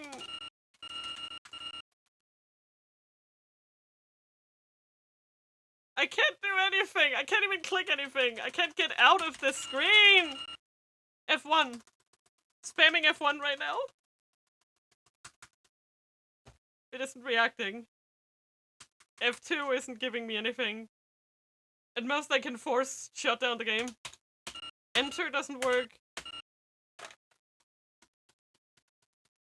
I tried the whole row of Fs and I only got a screenshot.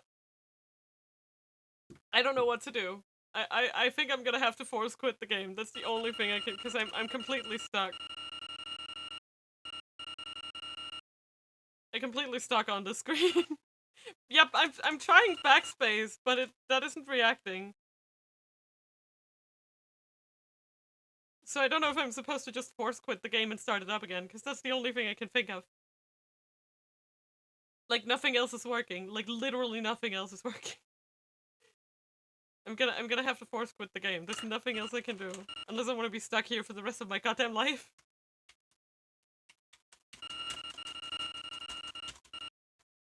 I'm not getting anything with key smashing, so I'm just gonna have to force quit the game and just hope it doesn't delete everything. It's gonna be annoying. Okay, goodbye. I can't exactly. I mean, they saved everything, so it should be fine, right? Not really much else to do. Just gonna have to hope save shit, you know? Shall we see?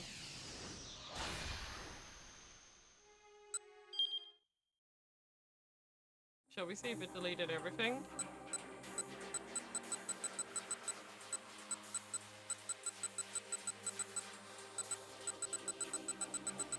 Wait, there are more? Oh, I guess this is what I have to unlock. It's these guys. I'm assuming that's what I have to unlock. I'm assuming that's what I have to go unlock now. Alright. If that's the case, then let's start with Susanna. Let's start with Susanna.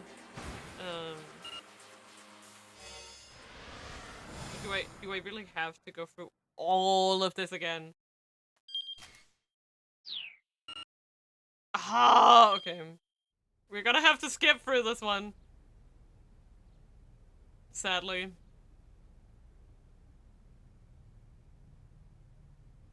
This one does not allow, so we're just gonna do this one first, because that's the most annoying one for sure. That you can't even, come on.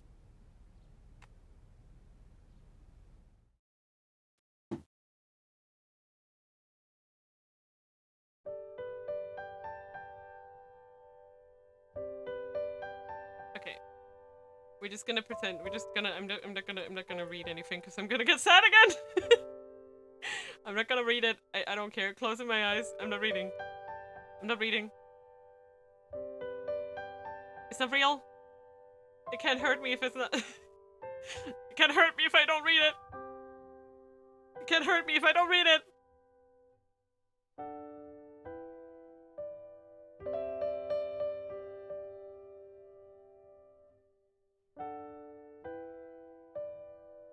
Just say something hip. Oh, I love him so much.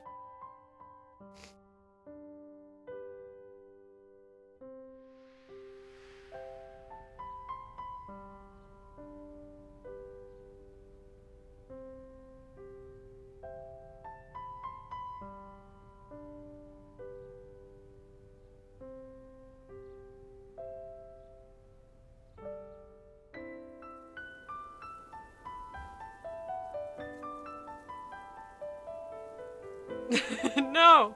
Shut up, Argo! No! We are not crying on this Christian channel.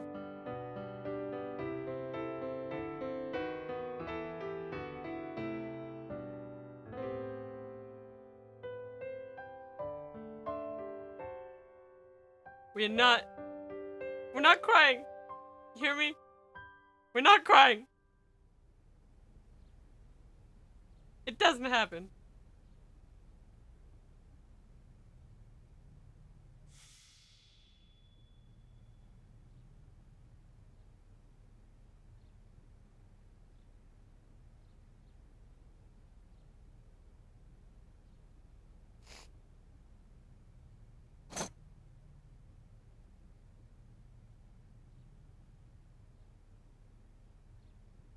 Doopy doopy doop.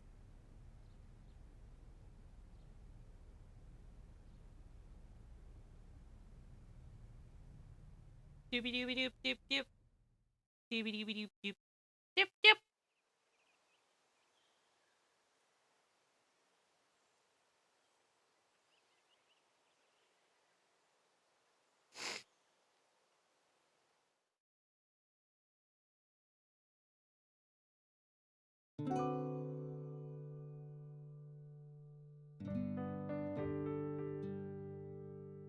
I don't know how. Didn't you tell me that there was not a skip button in this game? I'm skipping as fast as I can. Press down? Oh, wait, but how do I?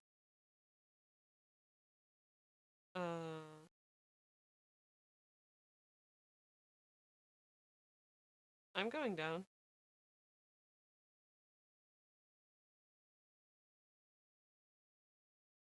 So, okay,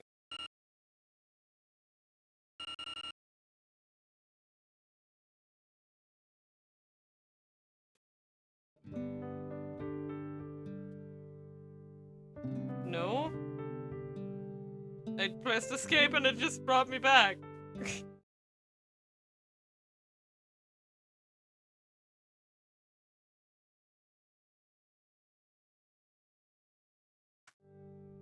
Escape just brings me back.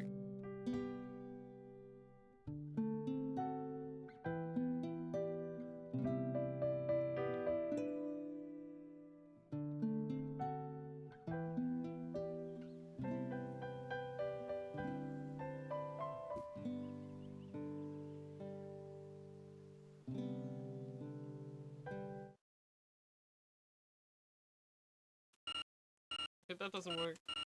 No, there's no other. Yeah, no, I can't click on anything else but escape.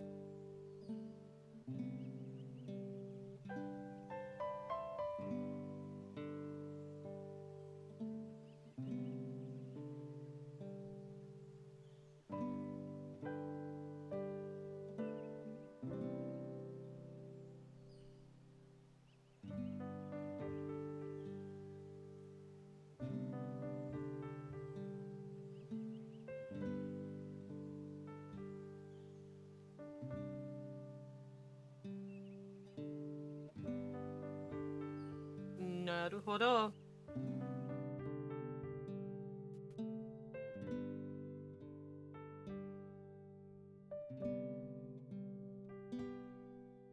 So here I should just wait. Should I just wait? Should I just wait here? Okay, let's wait. Okay, we're waiting. So, how do you guys fancy some tea? While we wait? I have no idea how long. Wait, there it is! There it is!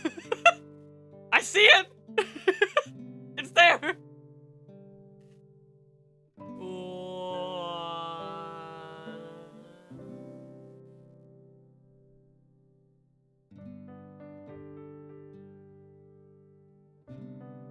Oh, it's like a hint from Mr. Mean Clean, I see. So is this like a cheat code?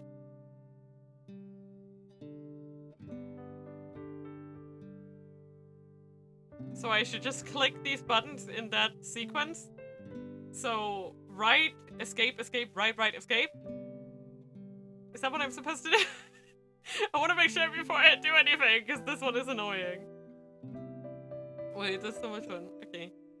Right, escape, escape, right, right, escape. Ah!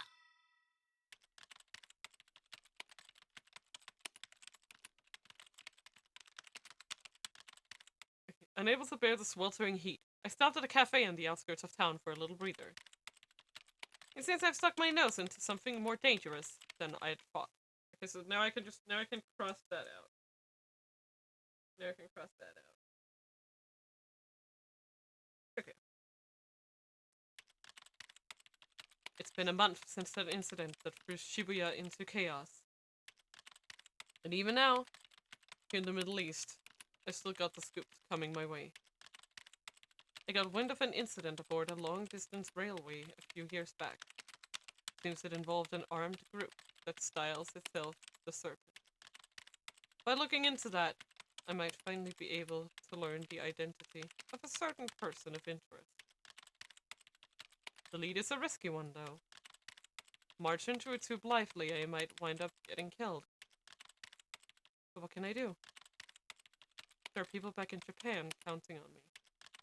The exclusive scoop I landed on that attempted bioterror attack caused 4-star general gossip to sell like wildfire, and Heaven Publishing made a spectacular comeback. But even so, Mr. Toyama and Chiaki are still going to need my help. So what do I do? Do I play it safe and head back home? No. How could they depend on a man who turned tail and ran when the big scoop was right in front of him?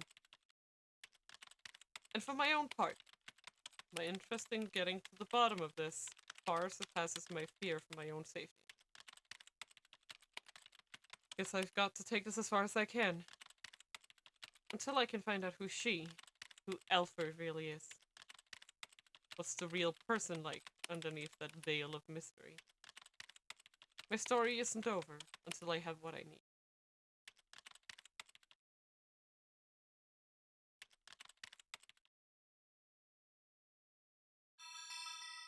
Ooh. Okay, so I'm just gonna do a little check. Should I? So, oh, there we go. So now we go to the title screen.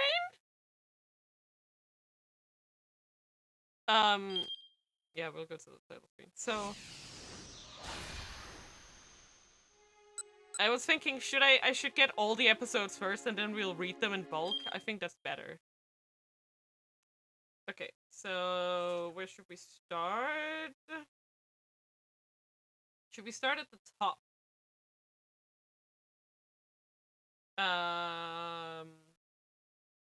We'll start for the last one. Actually, punched by deck collector. Okay, that's 14. Let's do that. Okay.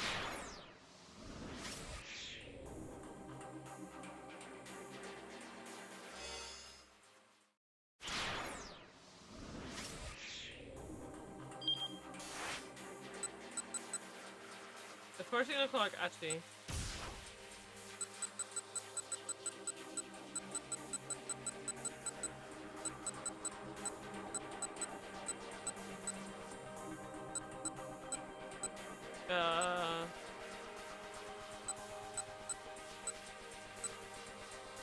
I know it's somewhere. I think it was in one of these choices. Do you guys have help for this? Do you guys have assistance for this or not? Do I have to do it all by myself? I think it's like in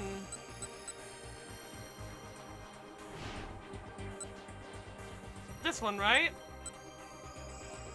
Is this it? This one at 1440? I think it might be.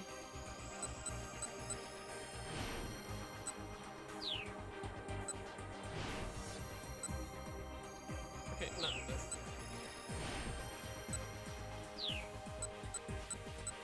I think it's this one. I think it's gotta be this one.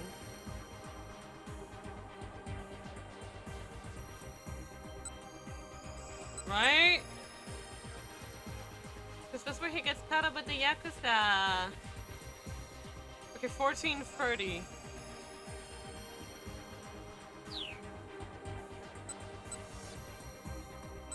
Wait. Wait, but why? Oh, right. I need to get to that one. Right. Thank you. Yeah, it's in a bad end. Okay. Got it. There we go. So it's gotta be here.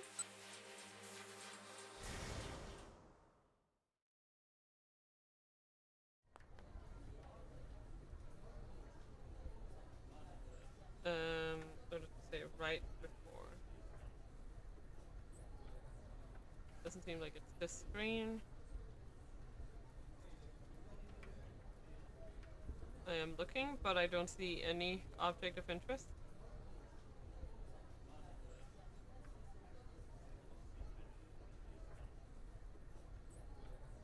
Nothing from this.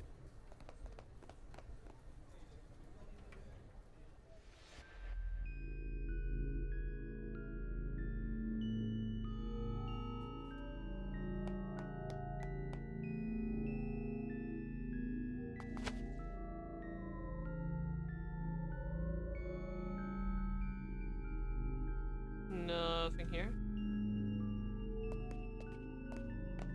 Maybe here? Okay, let's wait here for a bit and look around.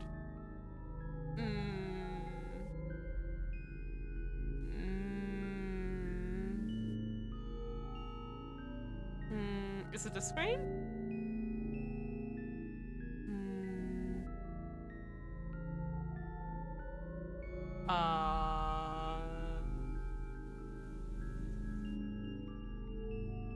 Not that one. Okay.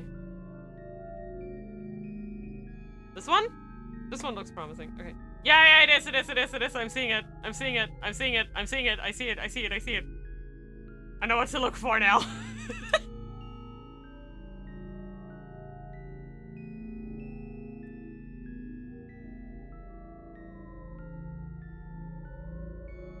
Okay. Tell me what I need to do. I love you so much, Mr. Mean Clean.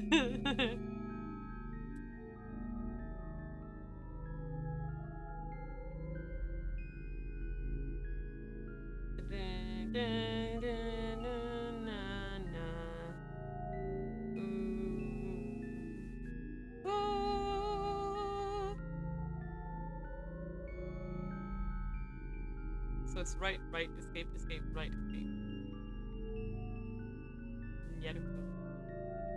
That is fun. I love this stupid game.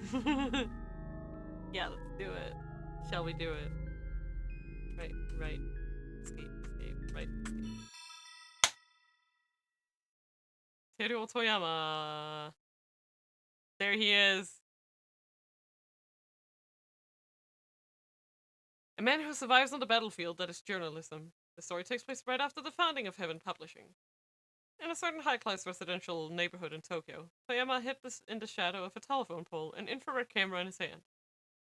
He eyed the entrance of the upscale Japanese restaurant across the street through the viewfinder. Oh, I'm so sleepy. How many days had it been now? How much time and money had he spent getting this far? And how little did he have to show for it? He felt a pit of emptiness and despondency open up inside him. But he couldn't give up now. This is the one good lead he'd had to go on. Toyama had been closing in on a big scoop. There were persistent rumors about a member of the reigning political party involved in somehow with the head of the Shiraminagumi Yakuza syndicate. If the stories turned out to be true, it could lead to a major upheaval in the government. A party that had held power for quite some time would probably fall from grace in dramatic fashion. The public wouldn't stand idly by. If it became well known that people in the government were in bed with the Yakuza, there would be a national uproar with international repercussions. Japan's reputation in the world stage might well become mud overnight. A scandal like that probably wasn't in the country's best interest. But the alternative was surely worse. The infection needed to be located quickly and then excised, and the only one who can expose that infection is me. Toyama's smoldering sense of purpose blazed up once again. But his target was doing a good job of not giving himself away. Toyama was certain that the Diet member and a high-rank Yakuza used this restaurant for their meetings, but neither had shown himself since he'd started his stakeout. Had word of his activities been leaked? No, it can't be. He'll definitely come back here. Toyama was certain of it. But despite all his waiting, he hadn't had the slightest cause to click the shutter on his camera.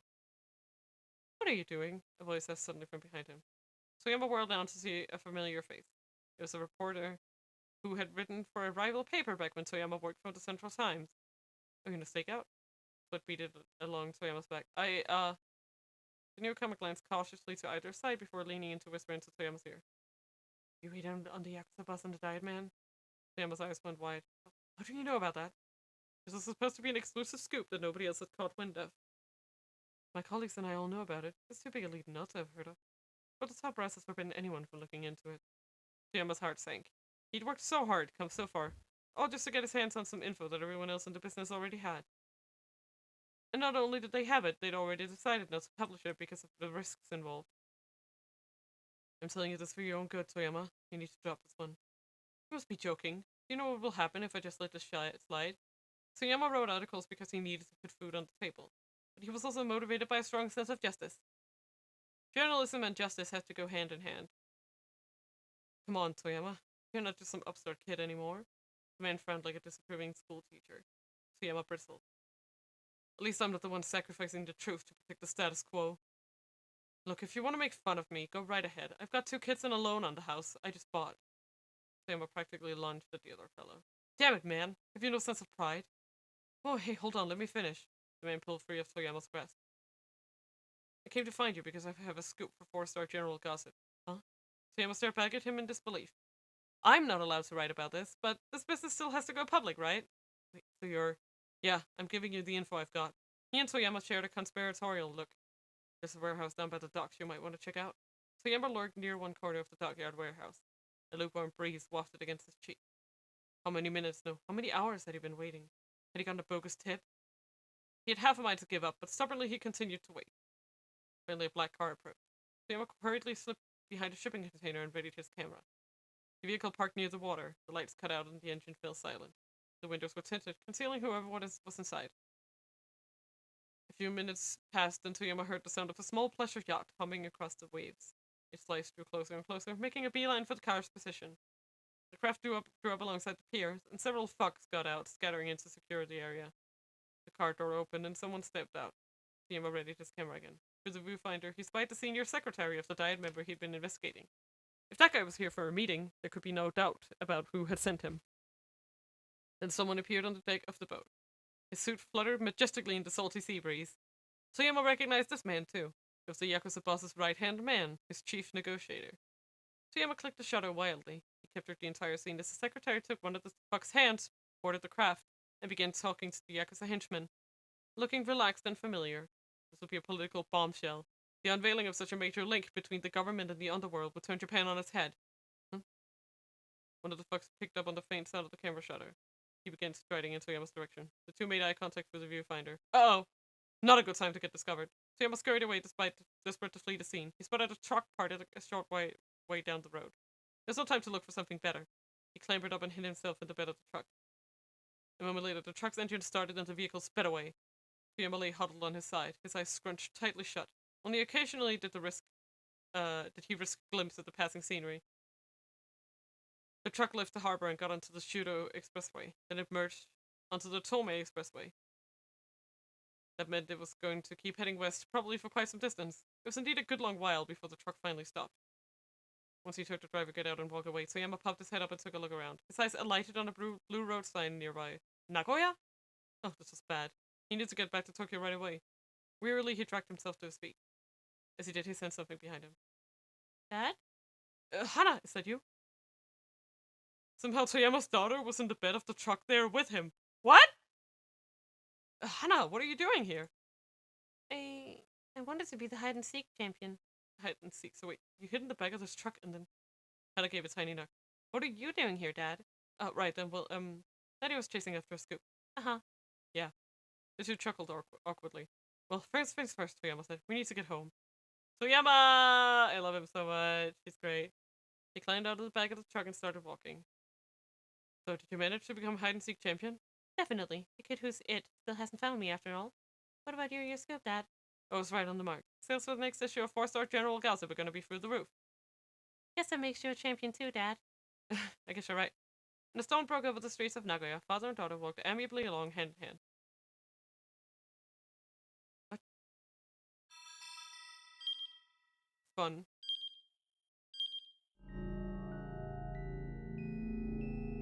Yeah. I can F2. Good. Okay, so now we just go and just fix Maria.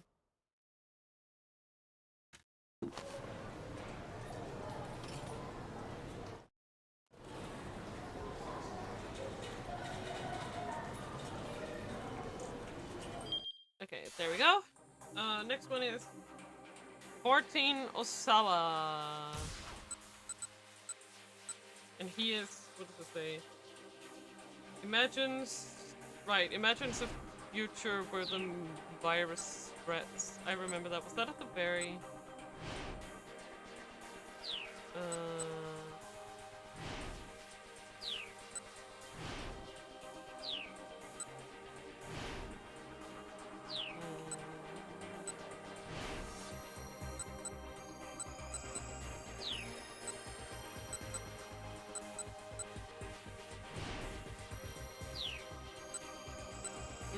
I'm actually not sure. Was it in the beginning? I guess maybe the kidnapper's goal? Maybe this one right here? Is that it? I think this might be it. Let me know. I think this might be it. I think this one might be it. Might be a doozy. This stuff is so difficult, man.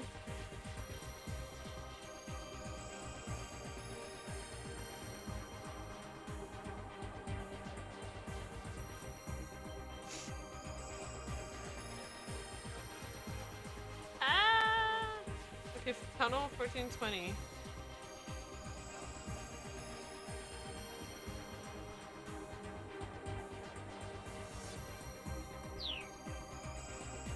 Okay, tunnel.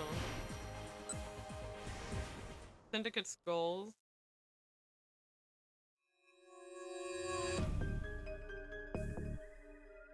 It's the virus.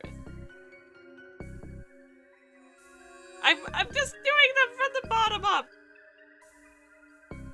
I'm just doing them from the bottom up. Okay, it's the virus. And then detective.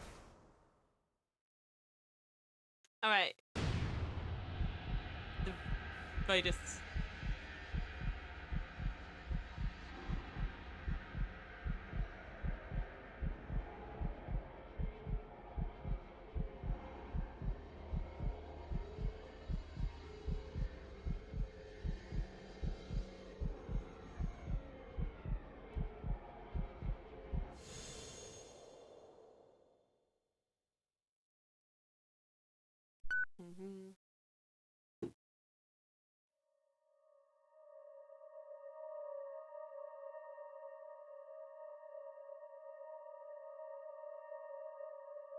Yeah.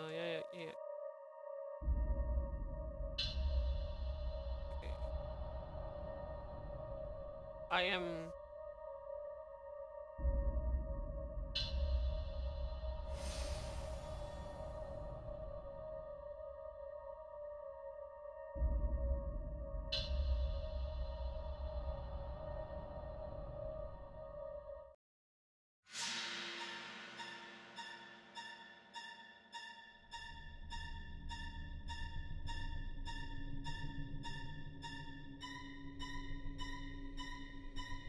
So it's this part here?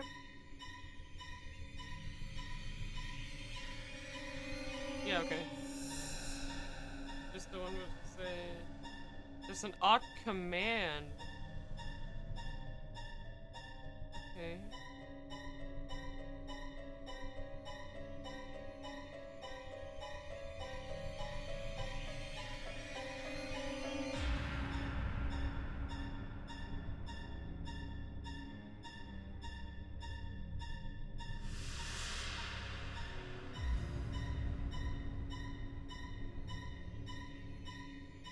There it is!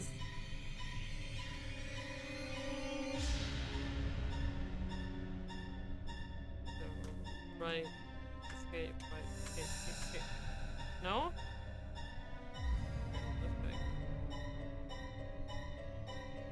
Imagine being one of the extras in the scene. Just lie down! Just lie down. Right. Escape. Right. Escape. I did it. This codes work even before you see it if you know it. That's cool. Masai Take. Do I know this person? Oh, she's the wait, was she the lady at the door in that one? Ni hao, welcome to the Imabiki Chinese restaurant. Okay. I'm Masaya Take. I work here. Oh, what's that? You think that's a strange name? Yeah, I guess you're right. That is I don't know, is that? I guess it is.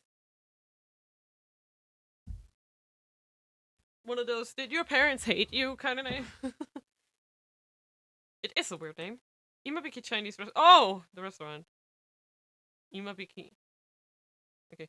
So it's kind of a long story, but there was this video game called Imabiki Soul. It involves a mysterious drug called Vision that causes you to be cursed by a woman in black. When you take it in... okay. Yeah, it's a long story. I'll quit while I'm ahead. Okay. New...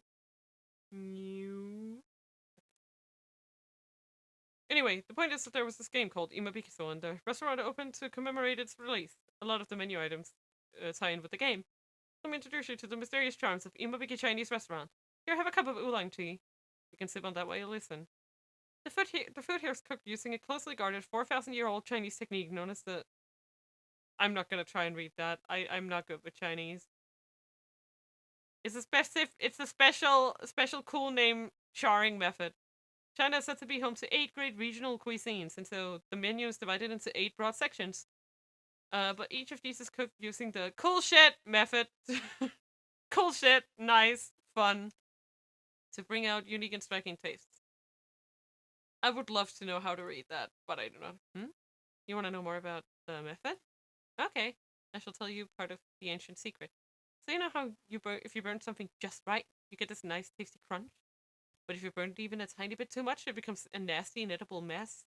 And so then you've screwed up, and sadly you just have to toss the food away. The method isn't like that. It involves charring the ingredients through until they're pitch black. Huh? Why are you giving me that look? You don't think food like that could possibly be edible? Well, just hear me out until the end, alright? The offerings on our menu are things most everyone should be familiar with. Sweet and sour pork, hot stickers, shumai, green pepper steak, stir-fried shrimp and chili sauce, Peking duck. All pretty typical examples of Chinese food, right? But here at the Imabiki Chinese restaurant, we char all these dishes until they're full of flavor, truly full of flavor. You can even choose whether you want your charring done rare, medium, or well done. That's good. Well done makes the food look like a burnt lump of charcoal, but provides an exceptional texture and aroma. Try it once and you'll be hooked. I bet you'll want to swing by a restaurant every day. The secret to making everything so delicious are the herbs we use, which are the essential part of the method. These herbs are extremely rare. Some people who taste them say it's like they've been transported to another world. What herbs are these, you ask? That's a trade secret, I'm afraid. I can't wait for you to try some. Once you've had them, I'm sure you'll never forget. We have a lot of regular customers, and a lot of students from nearby universities come here as well. Oh, what perfect timing. Here's one of our regulars now, Hiroki Makimura. Oh, don't be like that, Hiroki. Say something. Ever since eating here, everything I eat or drink has this bitter taste. See? What did I tell you? Eating here gets you hooked. And it isn't just bitter flavors. Lady, I can see everything. What's that? The woman in black, I can see her. Well, let's let him finish mumbling as he finds his way to his seat. Hiroki's looking a bit unwell today. Look, here's another one of our regulars now. This is Masato Watanabe. Mind sharing a word or two with us, Masato? Rather than obtain sublime pleasure, the woman in black will burn you to your very bones. I'm not sure what that all means. We're gonna die, you, me, charred, twisted bodies. Never mind these, eccentricities. Since the food here is themed around the horror game, the customers tend to get in the spirit of things is all. Anyway, don't look so nervous. Let me show you your seat. What? You look like you have something you want to say. You think I'm hiding something? I'm surprised. I didn't think you'd notice. That's alright, though. I'll tell you everything I've been keeping from you. Like I said, make sure to hear me out until the very end. And then you will be cursed. Cursed just like Hiroki and Masato. Oh, I'm just messing with you. Hehe. Did I spook you? There's no need to worry. Of course you're not gonna get cursed. Because, you see, you already are. Don't you remember? That oolong tea you drank. It was steeped with those special herbs I mentioned. I suppose now I can tell you what it's called. What you drank is tea of Imabikiso, the searing herbs of hatred. Hehe. Hehehe. Hehehe. You can hear a voice, can't you? A woman's voice, dry and raspy. Go on, sit down. Here you see. You're never gonna escape, so you may as well accept it now. Now then, let's start over. Welcome to Imabiki Chinese Restaurant. Wait, and Chidi just ate their whole like menu, all of the food they had. And somehow she's fine. She truly is an alien. Okay. Let's just fix that real quick.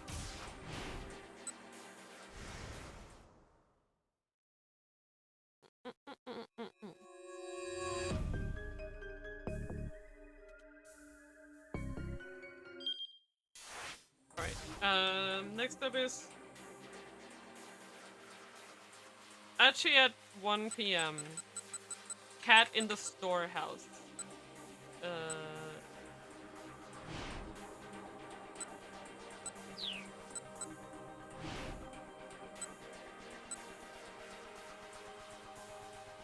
Okay, I need to figure out how to get the cat to appear. Whoa, but that's Tama throwing away the costume, right?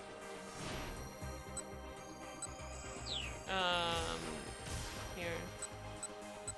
Right? She needs to... I think I remember.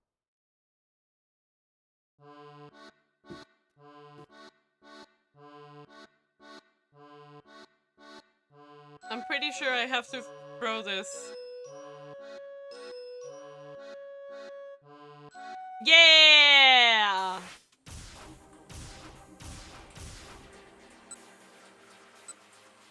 So I'm assuming it's... And then Tatsuno wears the cat.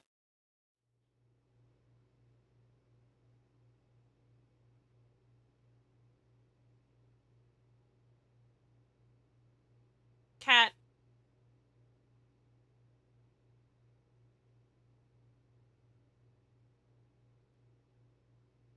Meow.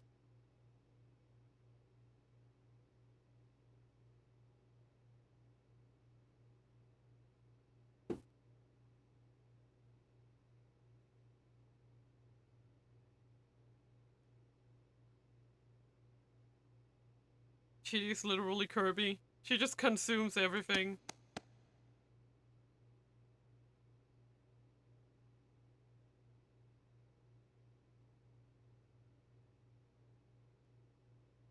Aww.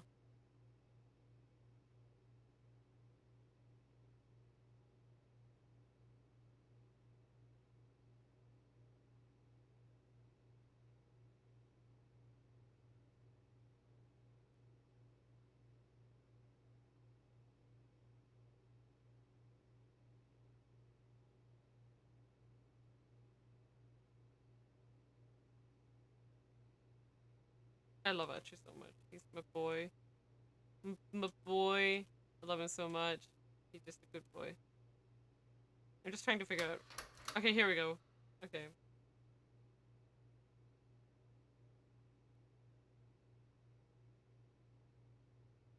Meow.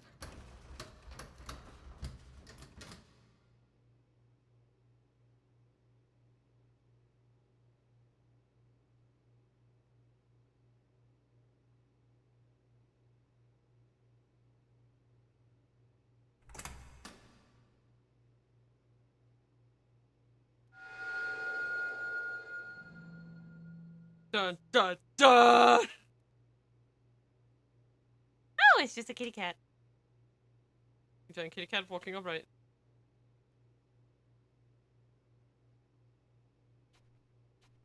I'm guessing it's this scene. Yeah, look at it scrolling. Oh, come on. I know this has got to be it. Yeah! Oh, ho, ho. I'm so smart. Okay, that was one page. Now I just need to do the other page. Whoop. One page, go yeet. Skitty cat. Skitty cat. Ooh. Dangerously smart. I think you're talking about someone else, Ergo. That does not sound like Mina. That does not sound like Mina at all. Oh, that's okay, Cortez. Thank you so much for being in the Dreamland tonight. Ah! Thank you for the good fight, Bong! What's a yeet? Yeet! Oh! The yeet finally. Oh, the sound alerts finally worked. The thing I did work. Yay! Thank you so much for coming, Cortez. Good night. Sleep well. May the dreamland find you. Okay, we finally got the code. Let's go. Okay, so it's right, escape, escape, escape, right, escape. We did it. Taku Okado. That is. Is he the. Okay. See you almost every day, it feels like. I wonder if you're aware of that. No, I'm certain you haven't noticed me. Is that the guy from the convenience store? You're probably no more aware of me than you are of a stone on the side of the road, but I can't just sit here and say nothing, not any longer. Please go out with me. I'm very serious. Please give me your response. Your secret admirer. As he finished up his love letter, Taku Okado let out a deep breath. After hours of racking his brain, he'd succeeded in spewing his honest feeling onto the page. The letter might have made him come off as something of a stalker, but hey, that was part of the charm. No, it isn't! The important thing was that she knew how strong his feelings were. Okado worked at a convenience store close to Shibuya Station. Yeah, he is the convenience store guy. A month prior, he'd happened to meet a young woman out in front of the shop, and he'd fallen for her at first sight. She didn't have the bearing of an office worker. She must have been a college student, he'd decided.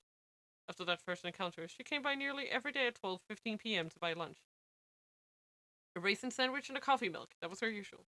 On the rare occasion she bought strawberry milk instead, Okado would worry that something bad might have happened. But despite their regular meetings across the counter, and the yearning looks he always gave her, theirs had remained the relationship of employee and customer. Resolved to change that, Okado had decided to pen the love letter. He needed to become a man before his 23rd birthday. Now the issue was timing. When would he hand over the letter? Should he give it to her when she came to the register to pay? No, that was too risky. If the manager spotted him, he'd be in for a world of trouble. Should he go after her once she left the shop then? No, that was a no-go too. If he left the register unmanned, he could wind up getting fired for it. What was the right move then? As he pulled at his hair trying to think of something, he was hit with a flash of inspiration. When he was bagging her items, he could slip the letter in along with them. That way it wouldn't draw unwanted attention from the manager or the other customers. He did a little dance there in his room, rather pleased with his idea. And soon enough the time came for him to put his plan into action. Okado had been acting nonchalant through his morning shift. He greeted customers in a more lively tone than usual. There was even a legitimate note of appreciation when he told them thank you after they were done shopping. And then she came into the shop. The place was bustling with customers who'd come in to buy lunch. The young woman arrived right on schedule. With raisin sandwich and coffee milk in hand, she walked right over to the register counter. It's only that Okado realized the flaw in his plan. The shop had 2 registers. There was only a 50-50 chance that she'd queue up at his. This one. Come to this line. Okado tried to guide her with his thoughts, but the young woman got in the line for the other register. Oh well, it's not much, but I guess I'll grab one of these triangle packs of milk. A man in a trench coat picked up one of the small beverage packages and approached Okado's register. Maybe I should give up for today and try again tomorrow. But no sooner had the thought come than another voice welled up within him. Why do you always give up so easily? Are you going to be satisfied just gazing at her from afar forever? So you want to change your life? Isn't that why you wrote that love letter in the first place? The fires of determination blazed forth in Okado's eyes.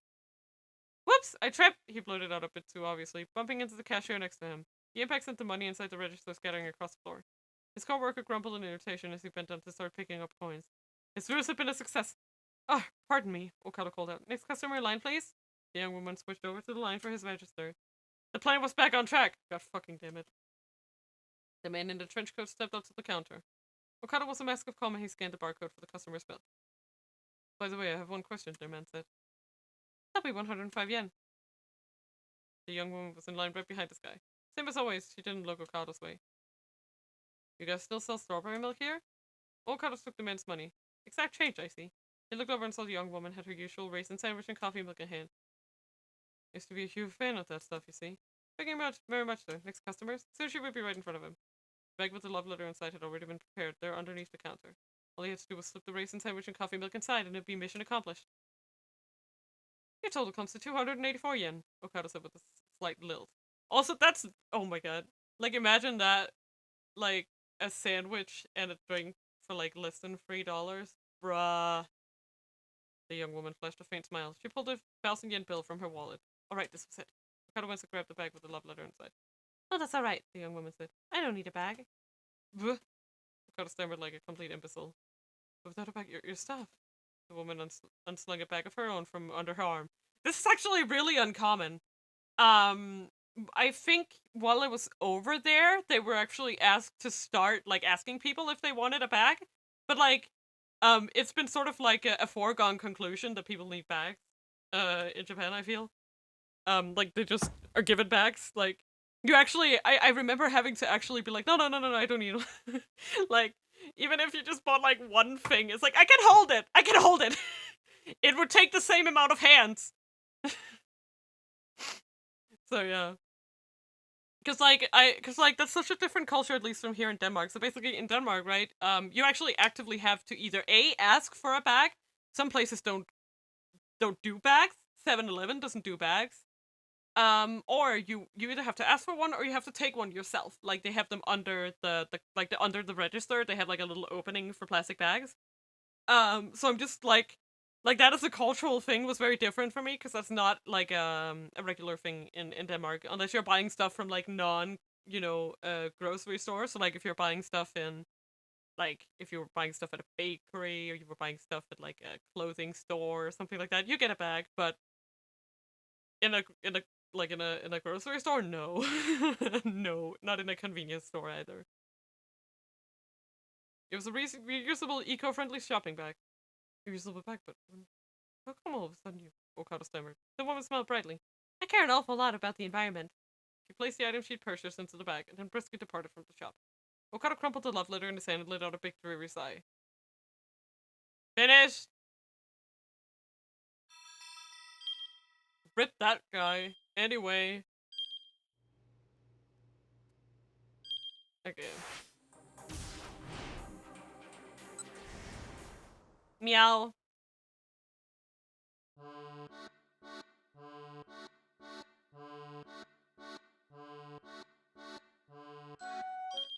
The cat's staying in the bag. Okay. Next one is Kano and Sasayama at noon. So that's...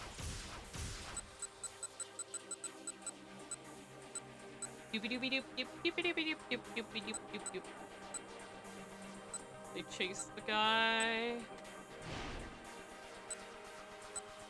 No.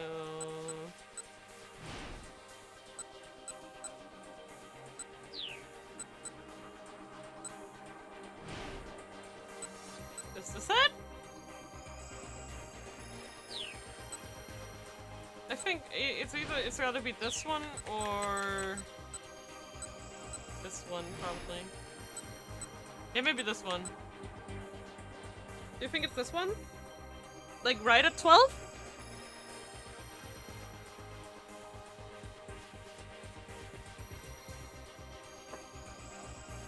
I think it probably is. But I'm not sure. That part is always difficult.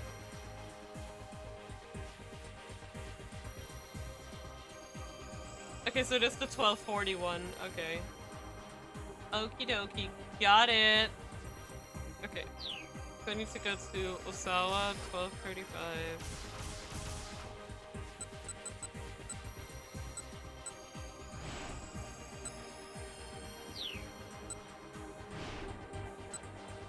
This one, okay.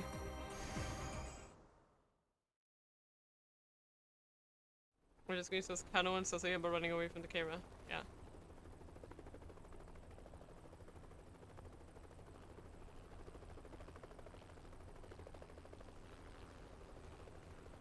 Okay, calling the police. And then we go to Kano 1240.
this one. They run in. The boys are running.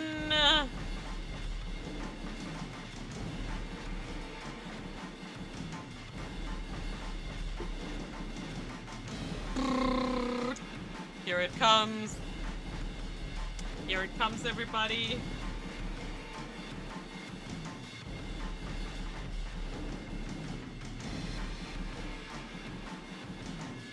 Okay, we have 6 left. Right. Escape. Right. Ta-da! Hana! Perhaps growing up means having to give up something. It's not fun playing with you, Hana. Go home. She'd probably never be able to forget those words, even when she had grown to adulthood. Hana Toyama loved playing hide and seek. None of her friends could find her when she was hiding. And on the rare occasion when she was it, she found everyone surprisingly fast. When it came to hide and seek, Hana was the best of the best. One might say that she had an exceptional talent. In time, however, that talent turned into resentment. The outstanding knack for the game made hide and seek pretty boring. Nobody could find her when she was hiding, and nobody stood a chance of hiding from her when she was it. And how could that possibly be fun for anyone? It's no fun playing with you, Hana. Go home. Anyone whose best friend said something like that would feel pretty wounded. I bet I go easy on you then, Hana said to her pal Riko. I don't want anyone to go easy. We'll have more fun if you're gone, so just go home. After that, Hana didn't play with her friends anymore. Jesus Christ. Children are fucking horrible. Like children are, ooh, you know, like, man.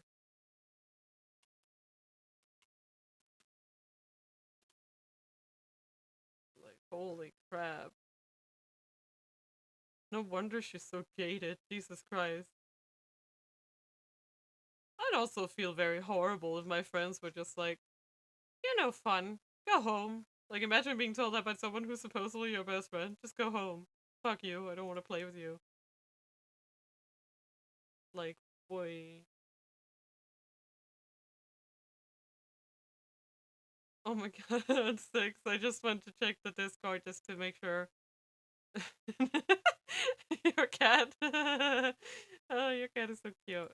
Aww. Your cat just wants to watch Mina with you. I'm sure of it. If she could bear up alone, she thought the rest of them would enjoy themselves more. And besides, she never wanted to hear anyone tell her to go home again. Her father never made it back from work until late in the night. This left Hannah to spend long afternoons and evenings by herself at home. Around this time was when she started writing poetry to help fill in the time. But as for her hide and seek aspirations, those took a sharp turn one day at lunchtime. Oh man, the kid who just transferred into the class next door is amazing. Shigeo, one of the more excitable boys in Hannah's class, was pressed up close to the classroom window. Man, look at how awesome his reflexes are. He pointed out to the schoolyard. The boys from the class next door were playing dodgeball. One of the teams was down to just a single player. Oh wow, the new kid's the last one left. The opposing team was doing its best to pelt the new student with rubber balls. He managed to avoid them all with nimble ease. Shigeo wasn't the only one held captive by the new kid's performance. Soon a whole flock of schoolchildren had crowded up by the window. Caught up in the flow of the crowd, Hannah found herself standing by the windowsill. I hear he was hide and seek champion back at his old school, Shigeo said. Hannah perked up. They say he can fight anyone in under 5 minutes. The classroom let out a collective wow of astonishment. Getting in under the 5-minute mark was pretty impressive. For Hannah to get a similar time, she knew she'd need to go all out. He said he's gonna make himself a hide and seek legend here at our school too, Shigeo chirped. No, he can't, Hannah shouted before she could think better of herself. The classroom fell silent at her abrupt outburst. He can't be hide and seek champion. Hannah could be stubborn in her own way. She wasn't gonna let someone else win the title of hide and seek champ if she wasn't part of the games. But Hannah couldn't ask to play hide and seek with the other kids anymore. Putting her foot down now wasn't gonna do any good. Maybe you want to let him know that then, Hannah? This time it was none other than Riko who had spoken. Let's play hide and seek again. We can invite the new kid to play. Hannah could hardly have asked for a better suggestion. Alright, I'll go up against the new kid. Hannah's eyes gleamed with an almost feral determination. The competitive spirit that she'd locked away had escaped into the open. And if I win, we'll know who's the real hide and seek champion is. What's this kid's name? Ooh, go, Taro. That was amazing, Taro. Yoshigio, face pressed against the window, calling out unthinkingly. Taro. Fucking bitch. Fucking bitch-ass Taro. I'm gonna kick his ass. Several days later, the children assembled at the park after school. Hana and Taro, along with Shigeo and Riko, stood in a circle. I've heard about you, Taro said with a challenging sneer. Hana, huh? What a dumb name. Yeah, you fucking Taro-ass bitch. Shut up. That's rich, coming from someone named Taro. Hana shut back. Let's do this fair and square, guys, Riko said, keeping her tone nice and reasonable. Shigeo could hardly contain his excitement. Ooh, this is gonna be so cool. Bah! The rules were simple. When Riko and Shigeo were it, whoever was able to stay hidden longer, Hana or Taro, would win a point. If either Hana or Taro were it, the other would win a point if they managed to be the last player found. Taro snickered. Try not to cry when I win, okay? You might want to start thinking of excuses for when you lose, Hana replied. The four used rock, paper, scissors to decide who would be it. There was a long series of ties. Each time Shigeo would blurt out, "Oh wow." Hana was just about to suggest that they split into two groups of two when the stalemate broke. "Oh wow!" Shigeo alone had froze something different, and so he was it. It was time for the first round. Hana employed a hiding while moving tactic, skillfully shifting position to stay in Shigeo's blind spots. She didn't sense Taro anywhere nearby. While she stayed hidden, wondering just where he could be, a rock came hurtling through the bushes right in front of her. Hearing the rustling sound, Shigeo came running in Hana's direction. "Oh wow, I found you, Hana! Ah!" Shigeo's voice broke into a falsetto as she shouted. Wait, did Taro do that? Hana huffed to herself, stood vexed by the rock. Hide and seek became a much more complex affair after our player had mastered a few tricks. Hana's hiding while moving technique was one of them. Another such trick was to throw a rock far away from yourself in order to draw the seeker's attention away. Taro must have done that, and the side effect was that Hana had gotten caught. Hana could tell that she wasn't going to be able to coast through this competition. If she let her guard down, she'd wind up losing. She had to change her approach. Victory would be hers. She was not going to give up her spot as the school's hide and seek champion. New fire burned in her eyes. It was time for the second round. Once again, Shigeo wound up it after losing rock, paper, scissors. Things were quite different than they'd been in the first round. Right from the outset, Hana and Taro resorted to rock throwing. Shigeo was easily misdirected by the sound of stones landing here and there. "Come on, guys, this is dangerous," Riko exclaimed, standing up from the grass after a rock whizzed by her, and winding up the first to get caught. Soon afterwards, a clumsy misstep on Taro's part settled around. He was about to throw another rock when he accidentally stepped on a dry stick with a loud crack. "Found you, Taro! Woohoo!" Now it was 1-1. After that, the competition became a steady back and forth between the two. Within each new round, the winner and loser kept switching off with no clear victor emerging. Shigo and Riko were starting to get fed up with things, and so it was decided that the next round would be winner take all to settle the match. "No way I'm gonna lose," Hana vowed inwardly. One final round. Taro was it. Taro closed his eyes and began counting. 1, 2, 3. The others scattered at once. Hana quickly hit herself at the bed of a truck parked along the road that bounded one edge of the park. 8, 9, 10! Taro finished counting and stood up. Just then, the truck's engine revved up. Oh my god! Huh? The truck took off with Hana still aboard. Continued in Teruo Toyama's episode. Well, we know what happened. That's hilarious. That was great. Amazing. And she did win. Congratulations.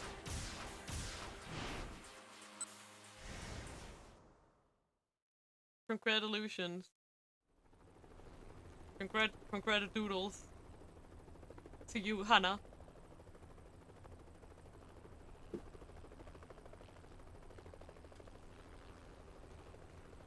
Okay.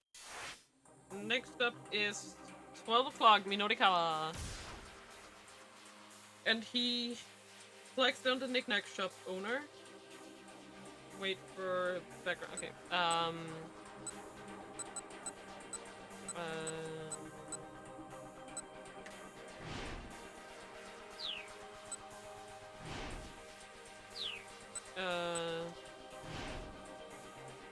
Is it this one? The first one?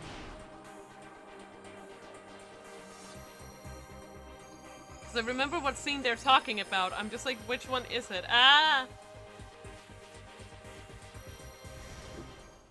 Yep, okay. I know. I am smart. Hashtag I am smart. Hashtag I am so smart.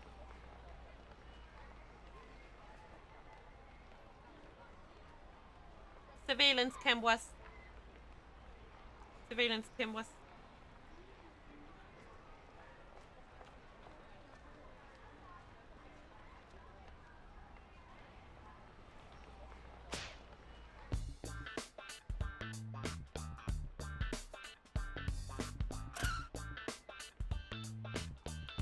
Ugh.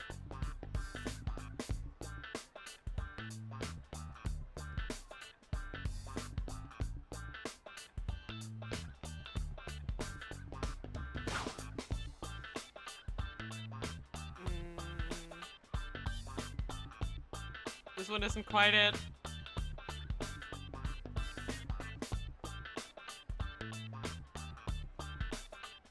Man, there was never like a plot point with the airship thingy.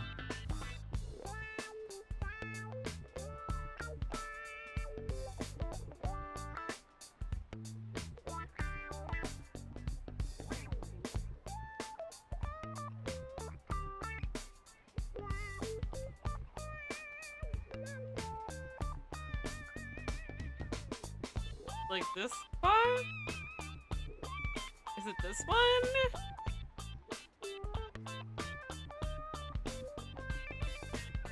Let's see if it's this one. I think it might be.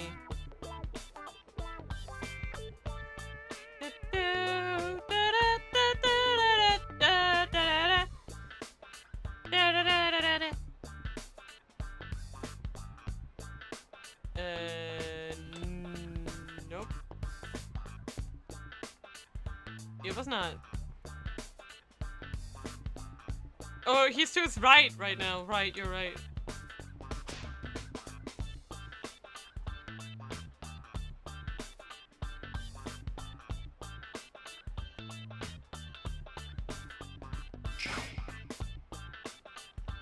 There's the line from the question! There's the line from the question! There it is.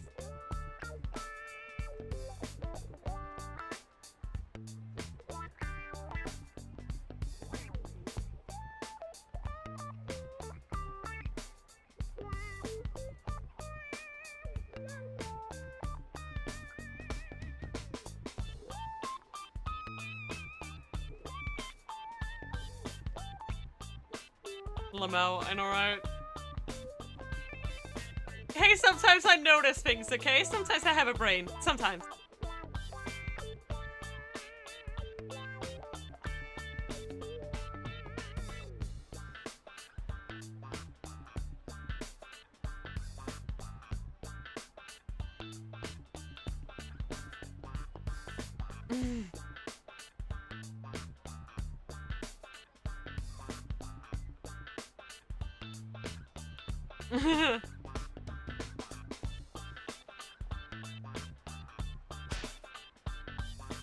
Oh my fucking god.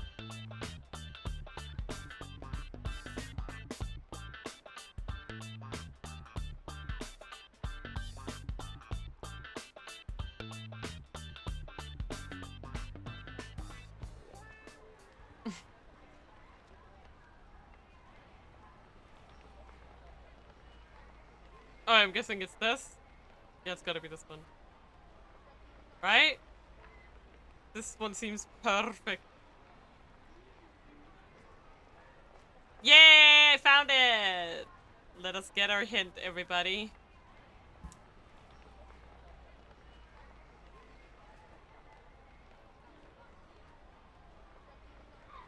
Let us wait for our free hint, everybody. How would you like to take a free hint with your tea?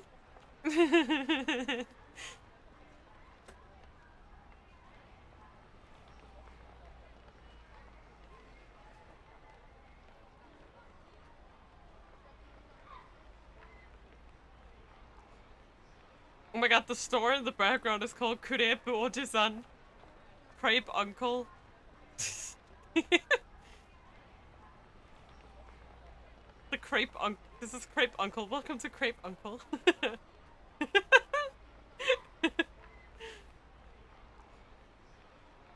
Crepe Oji-san. Ah, Crepe Oji-san. Ah, Crepe Oji-san. That's good. Hey guys, do you want to go to Crepe Uncle?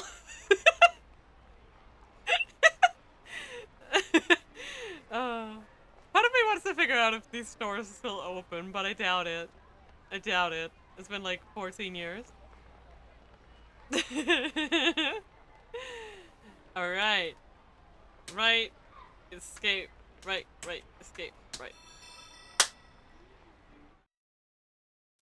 Taisei Yasuda. Okay, nice. Let's go. The sound of fingers clacking across the keyboard echoed in the dimly lit room. As soon as he'd gotten back to his apartment after his shift at the second-hand shop, Yasuda had gone straight to his computer. Ever since he started his blog, his day didn't feel complete until he'd made an update. And there we go. Taking a deep breath, Yasuda read back over what he'd just written. It's called mixed martial arts for a reason. It's more than just punching. If your strikes aren't working out, you go for a takedown or something instead. I shared my observations here on my blog, and then the week after, he managed to get his first win in a while. I'm positive that he saw my post. Come on, Funayama. If you're lost in the darkness, just lend me your ear. I'll let you know what to do. Another good one today. Feeling pleased, Yasuda clicked the post button. The floor of Yasuda's 100 square foot apartment with its kitchenette was littered with mounts of martial arts magazines, so many that there was hardly any room to walk. His tiny LCD TV was set to a martial arts cable network. The TV ran 24 hours a day, and he saved the footage to a hard disk recorder. And of course, once a week, he would go out to see a fight and then post about it on his blog. His most recent post was typical of his combative tone. He knew that he came off as a little harsh, but his criticism was driven by his love of the sport. His confident online pronouncements did lead to an intense backlash from time to time, however. A few days after his scathing critique of Funayama, for example, Yasuda received a rare response on his blog. The respondent's username was Passersby. That's how he took his opponent to the mat toward the end of the match, right? Oh, seriously, what match were you even watching? Where the hell do you get off offering pointers like that? Yasuda's blood boiled as he read the comment. Where the hell did this person get off to? Where the hell did this person get off? His fingers started to the keyboard. Huh? First off, who the hell are you? That tackle was clearly just him trying not to look like he'd been taken down. You think that was deliberately set up? Don't make me laugh. STFU, noob! Funayama has had a pretty comprehensive career. If he has enough humility to hear me out, I'm sure he will be able to win. Don't you want him to have a bright, bold future? If not, then you can just GTFO. I'm not gonna delete your comment because I want other people to be able to see how wrong you are. Was that a good debate bro impression? Did you like that one? like a YouTube commenter debate bro. You know the type. You know the guys in YouTube comments. Satisfied that he'd set the record straight, Yasuda went to bed. But the next morning, when he checked his blog before going to work, he noticed immediately that something was unusual. The thread had gotten over 300 replies. Someone sure is full of himself. Quit talking like you know more than you do. Maybe you should try stepping into the ring yourself if you're such an expert. Look at me, I can see some dumbass what I know. People were having a field day. A few of them have come to Yasuda's defense, but they've been dismissed by sock puppet accounts. He snarled as he stared at the monitor, too preoccupied to even think about heading to the shop. Should he close the thread? Should he maybe close the whole blog instead? He leaned back and stared at the ceiling, thinking hard. He could only come to one conclusion. I'm refraining from this. I'll take out any challengers anytime, anywhere. Slapping himself on both cheeks. Both his head cheeks and his ass cheeks. Yasuda started typing out a new post. You guys don't understand anything. Mixed martial arts, as the name implies, involves a mixture of different fighting styles. Karate, judo, wrestling, boxing. You name it, I've done it. I'm watching these fights on a different level than the rest of you. So STFU, you noobs. I'm gonna school you.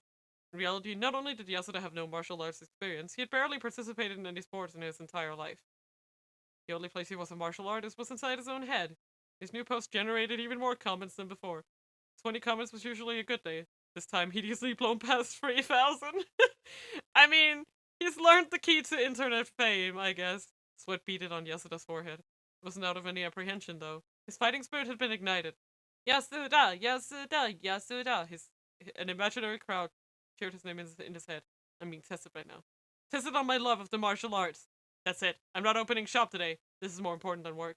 He whipped off his shirt, leaving himself half naked. He smacked himself in the cheeks. Both his head cheeks and his ass cheeks. With his open palms, then turned to face the mirror. You are strong. You are a champion. Kick some ass. You're an ass kicker. You can do it. What the hell is this? Pumped up by his pep talk, he let out a high-pitched battle cry. Yeah! Yasuda charged over to the keyboard. Feeling ferocious, he started to type. The words rushed out like a wild torrent. Come on, man! He shouted to keep himself psyched up. Shut the hell up, Mr. Yasuda! Shouted his neighbor, an Indian exchange student named Mohinder from the other side of the apartment wall. Like, man, imagine living next to fucking Yasuda. Jesus Christ. Yasuda ignored him. After he fired off his post, the internet was quick to respond. When it did, Yasuda fired back again. It was like a fight that had turned into a hell-bent brawl with no concern for defense. Hey, can anyone search this guy's earlier blog post and find out where he is? I'm pretty sure he said where he works. Now the cybermob was picking through the details Yasuda had posted, trying to pinpoint where he lived. Ordinarily, he would have been trembling with fear right now, but he refused to back down. Lol, if you're gonna come at me, come at me. I'll take you on anytime you want. I'll show you how to pull off an actual tackle. My only worry is accidentally killing someone. Before you fight me, you'll have to sign a waiver absolving me of any liability if you die. If you're still good with that, then bring it on. After posing his defiance, though, he felt a sudden twinge of worry. What if someone really did challenge him? What would he do? He didn't know how to perform a tackle or even throw a punch, really. Then there was no time to hesitate. He dealt with any challenge that came, when it came, by taking it promptly to the police. Several months went by, and the flood of heated comments on Yasuda's blog continued. People had managed to track down his address and had learned his real name, but nobody had come to challenge him yet. In all likelihood, Yasuda's commenters were just like him, martial artists in their own minds only. That being the case, he decided he could go after them for all he was worth. Oh, hey now, are the loud mouths who come to this blog really all talking no action? Come on! I said I'd take anyone. I'd say that I'd take on anyone at any time. If you got beef with me, come to the statue of Hachiko in Shibuya tomorrow morning at 10 o'clock. Hell, I'll even pay for your travel. You need the money for your medical expenses when I'm done with you. Hey, Yasuda, it's 10 o'clock. Where the hell are you? I'm here. I'm a boxer with 5 years experience. I've been doing jiu-jitsu for 7 years and I'm here. Don't see no Yasuda, though. The Yasuda was out and run. Let's go to where he works. Don't be idiots. I didn't run off. I was just in the bathroom for a bit because my stomach was acting up. I'm about Hachiko now. How come no one's here? Don't lie, Yasuda. You're the one who's not here. I said I'm here. Where the hell are you? And to this day, the battle of imaginary martial artist versus imaginary martial artist rages on. Each competitor still safely ensconced at home. The blog still gets over 1,000 hits a day. He cracked it. He cracked it. The code. That was so dumb. I hate that. Like dumb, but like also wonderful. Okay, next up is Achi at 3 p.m. Let's do that one. And then we will call it. Okay, 15. Okay, and it is, what does it say? Light down by Minorikawa. Wait, this is a bad end, right? So I have to do something in the Minorikawa route, I think. Wait, was it just changing this one? Wait.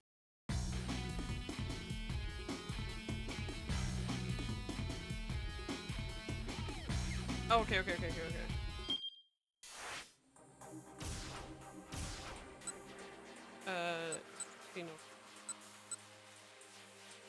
Wait, 1605? Don't you mean 1505?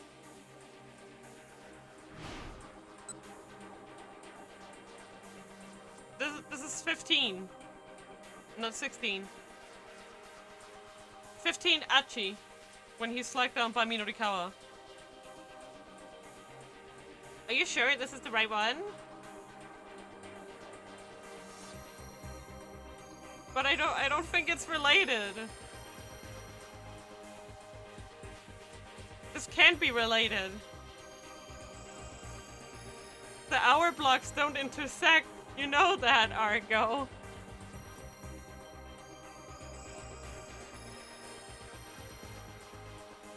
What? No, I just wrote them down in the wrong order. I'm doing the Achi one. That's the next one. I'm not skipping it. I just wrote them down in another order, okay? So we're doing the Achi one now, okay? I'm gonna do the Minorikawa one after. I promise.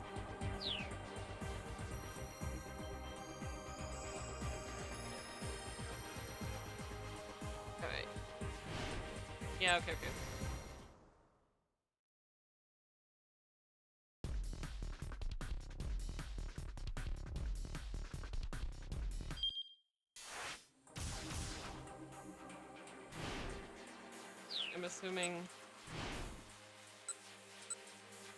I'm assuming it's gotta be here.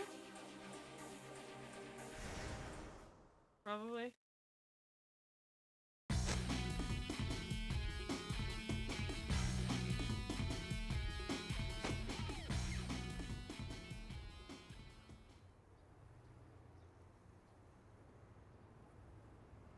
Yep.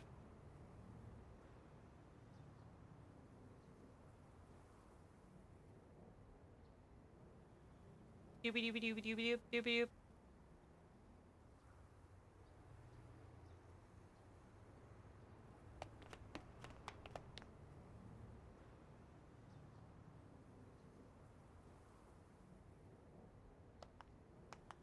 Here?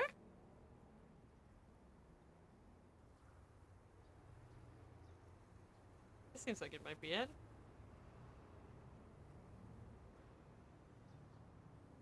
Wow, okay, so like that white thing on the ground, like the whatever that is, it almost makes it look like Hitomi is like been photoshopped into the image. I don't know, it looks so strange. Against such a stark white background. Kind of funny. Doobie doobie doop doop doop doop doop. Oh, give me a hint, please. Give me a hint. There it is. I see the top of the bottle cap. There he is. He is right there. Reminds me of when one girl had a splash of white paint drop on her leg and it looks like her whole leg. Oh my god, that's so funny. I get that. There he is, our very mean little bottle boy. Come on. Come on, come on, come on, come on, come on, come on, come on, come on, come on. No? Okay. Damn it. There he is. Now we can see his anky face. Oh, he's so angry. Oh, he's so angry. Oh. Furious. Oh.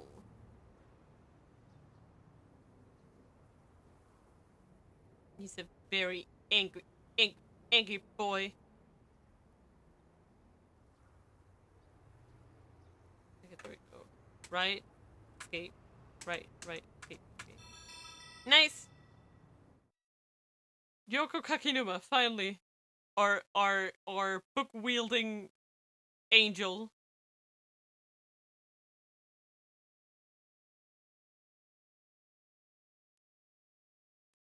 Her name may not ring a bell, but you might recognize her as one of the waitresses who works at the Cafe Lautrec.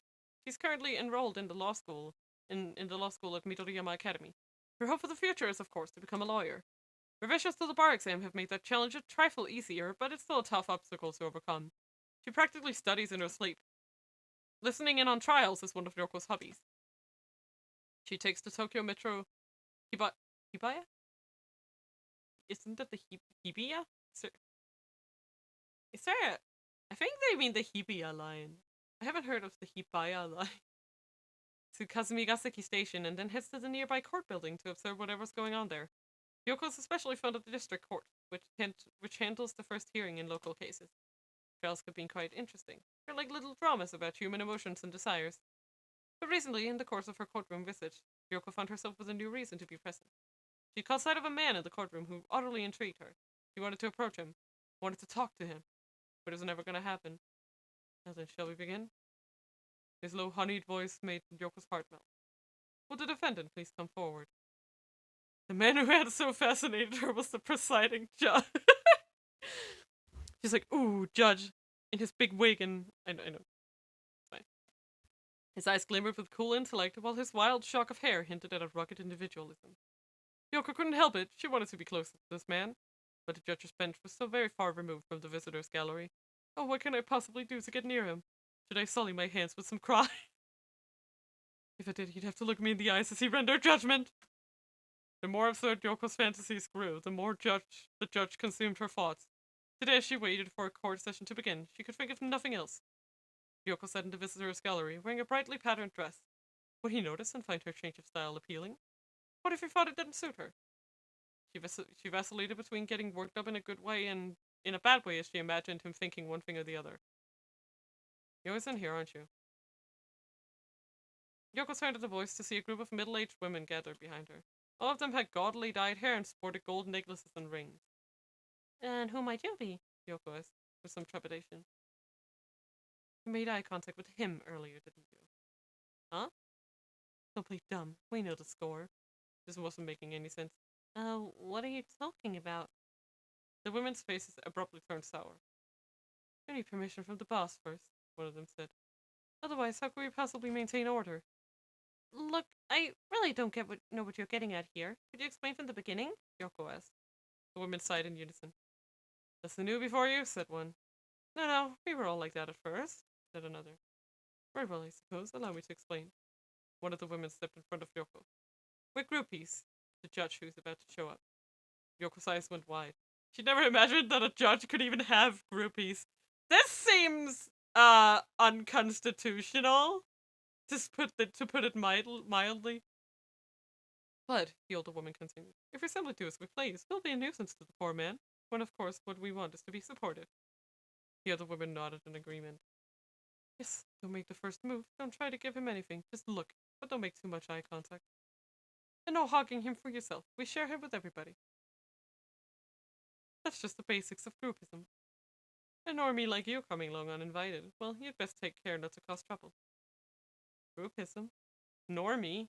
These are clearly jargon, but Yoko had no idea what they might mean. "Hey, are you even listening?" one of the women asked. Yes, I am. Sorry, I don't really understand the words you're using.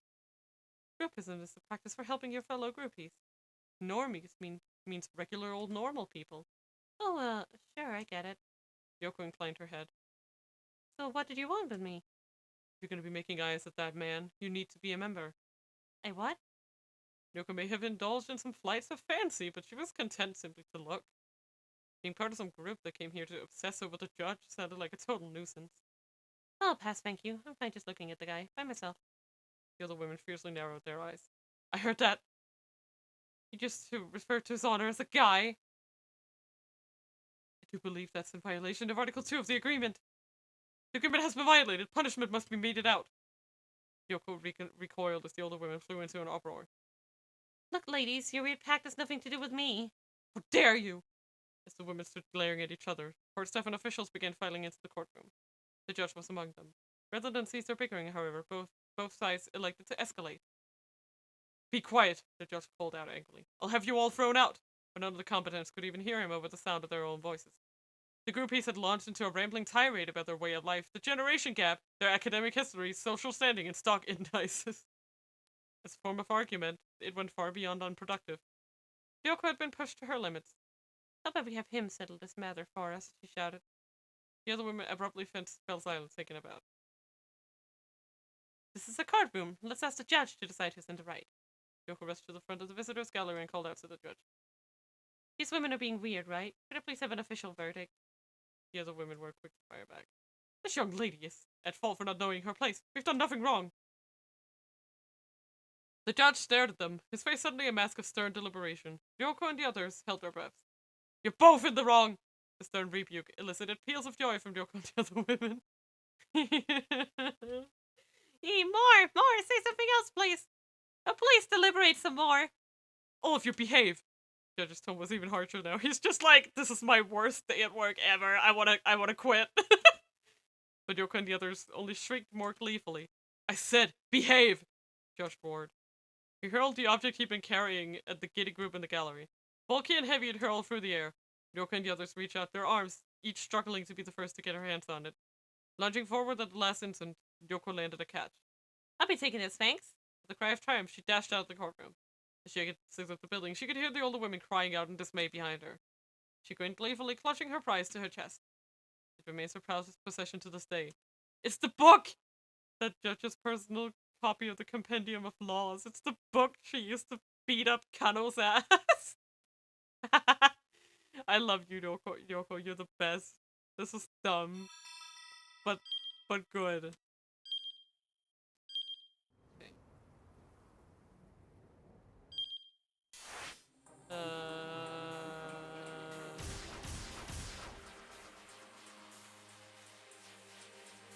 Right, it was Minotikawa, right? Yeah.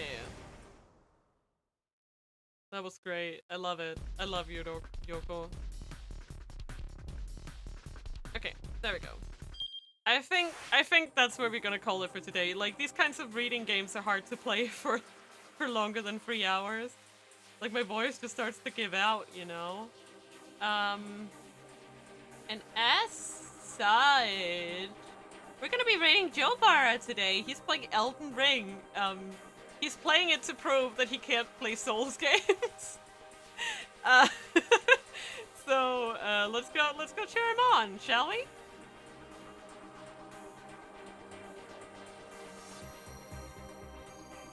I hope you guys enjoyed it today. I will see you guys on Sunday for some 100% orange juice. Woo! We're collabing. I'm collabing with a few nice people. I'll be collabing with, among others, I'll be collabing with Storm, who was the leader of the arranger of the Among Us collab I was in the other day. So I'm really excited to hang out with him again, and I hope to also introduce the other two. And we're gonna be playing some co-op mode and cook up some chickens, probably. So yeah, I hope to see you guys there, and I hope you have a good rest of your night and get some good snoozes in, maybe. Thank you guys so much for being here. I love you so much. Mwah! And good night. Oyasu Mina.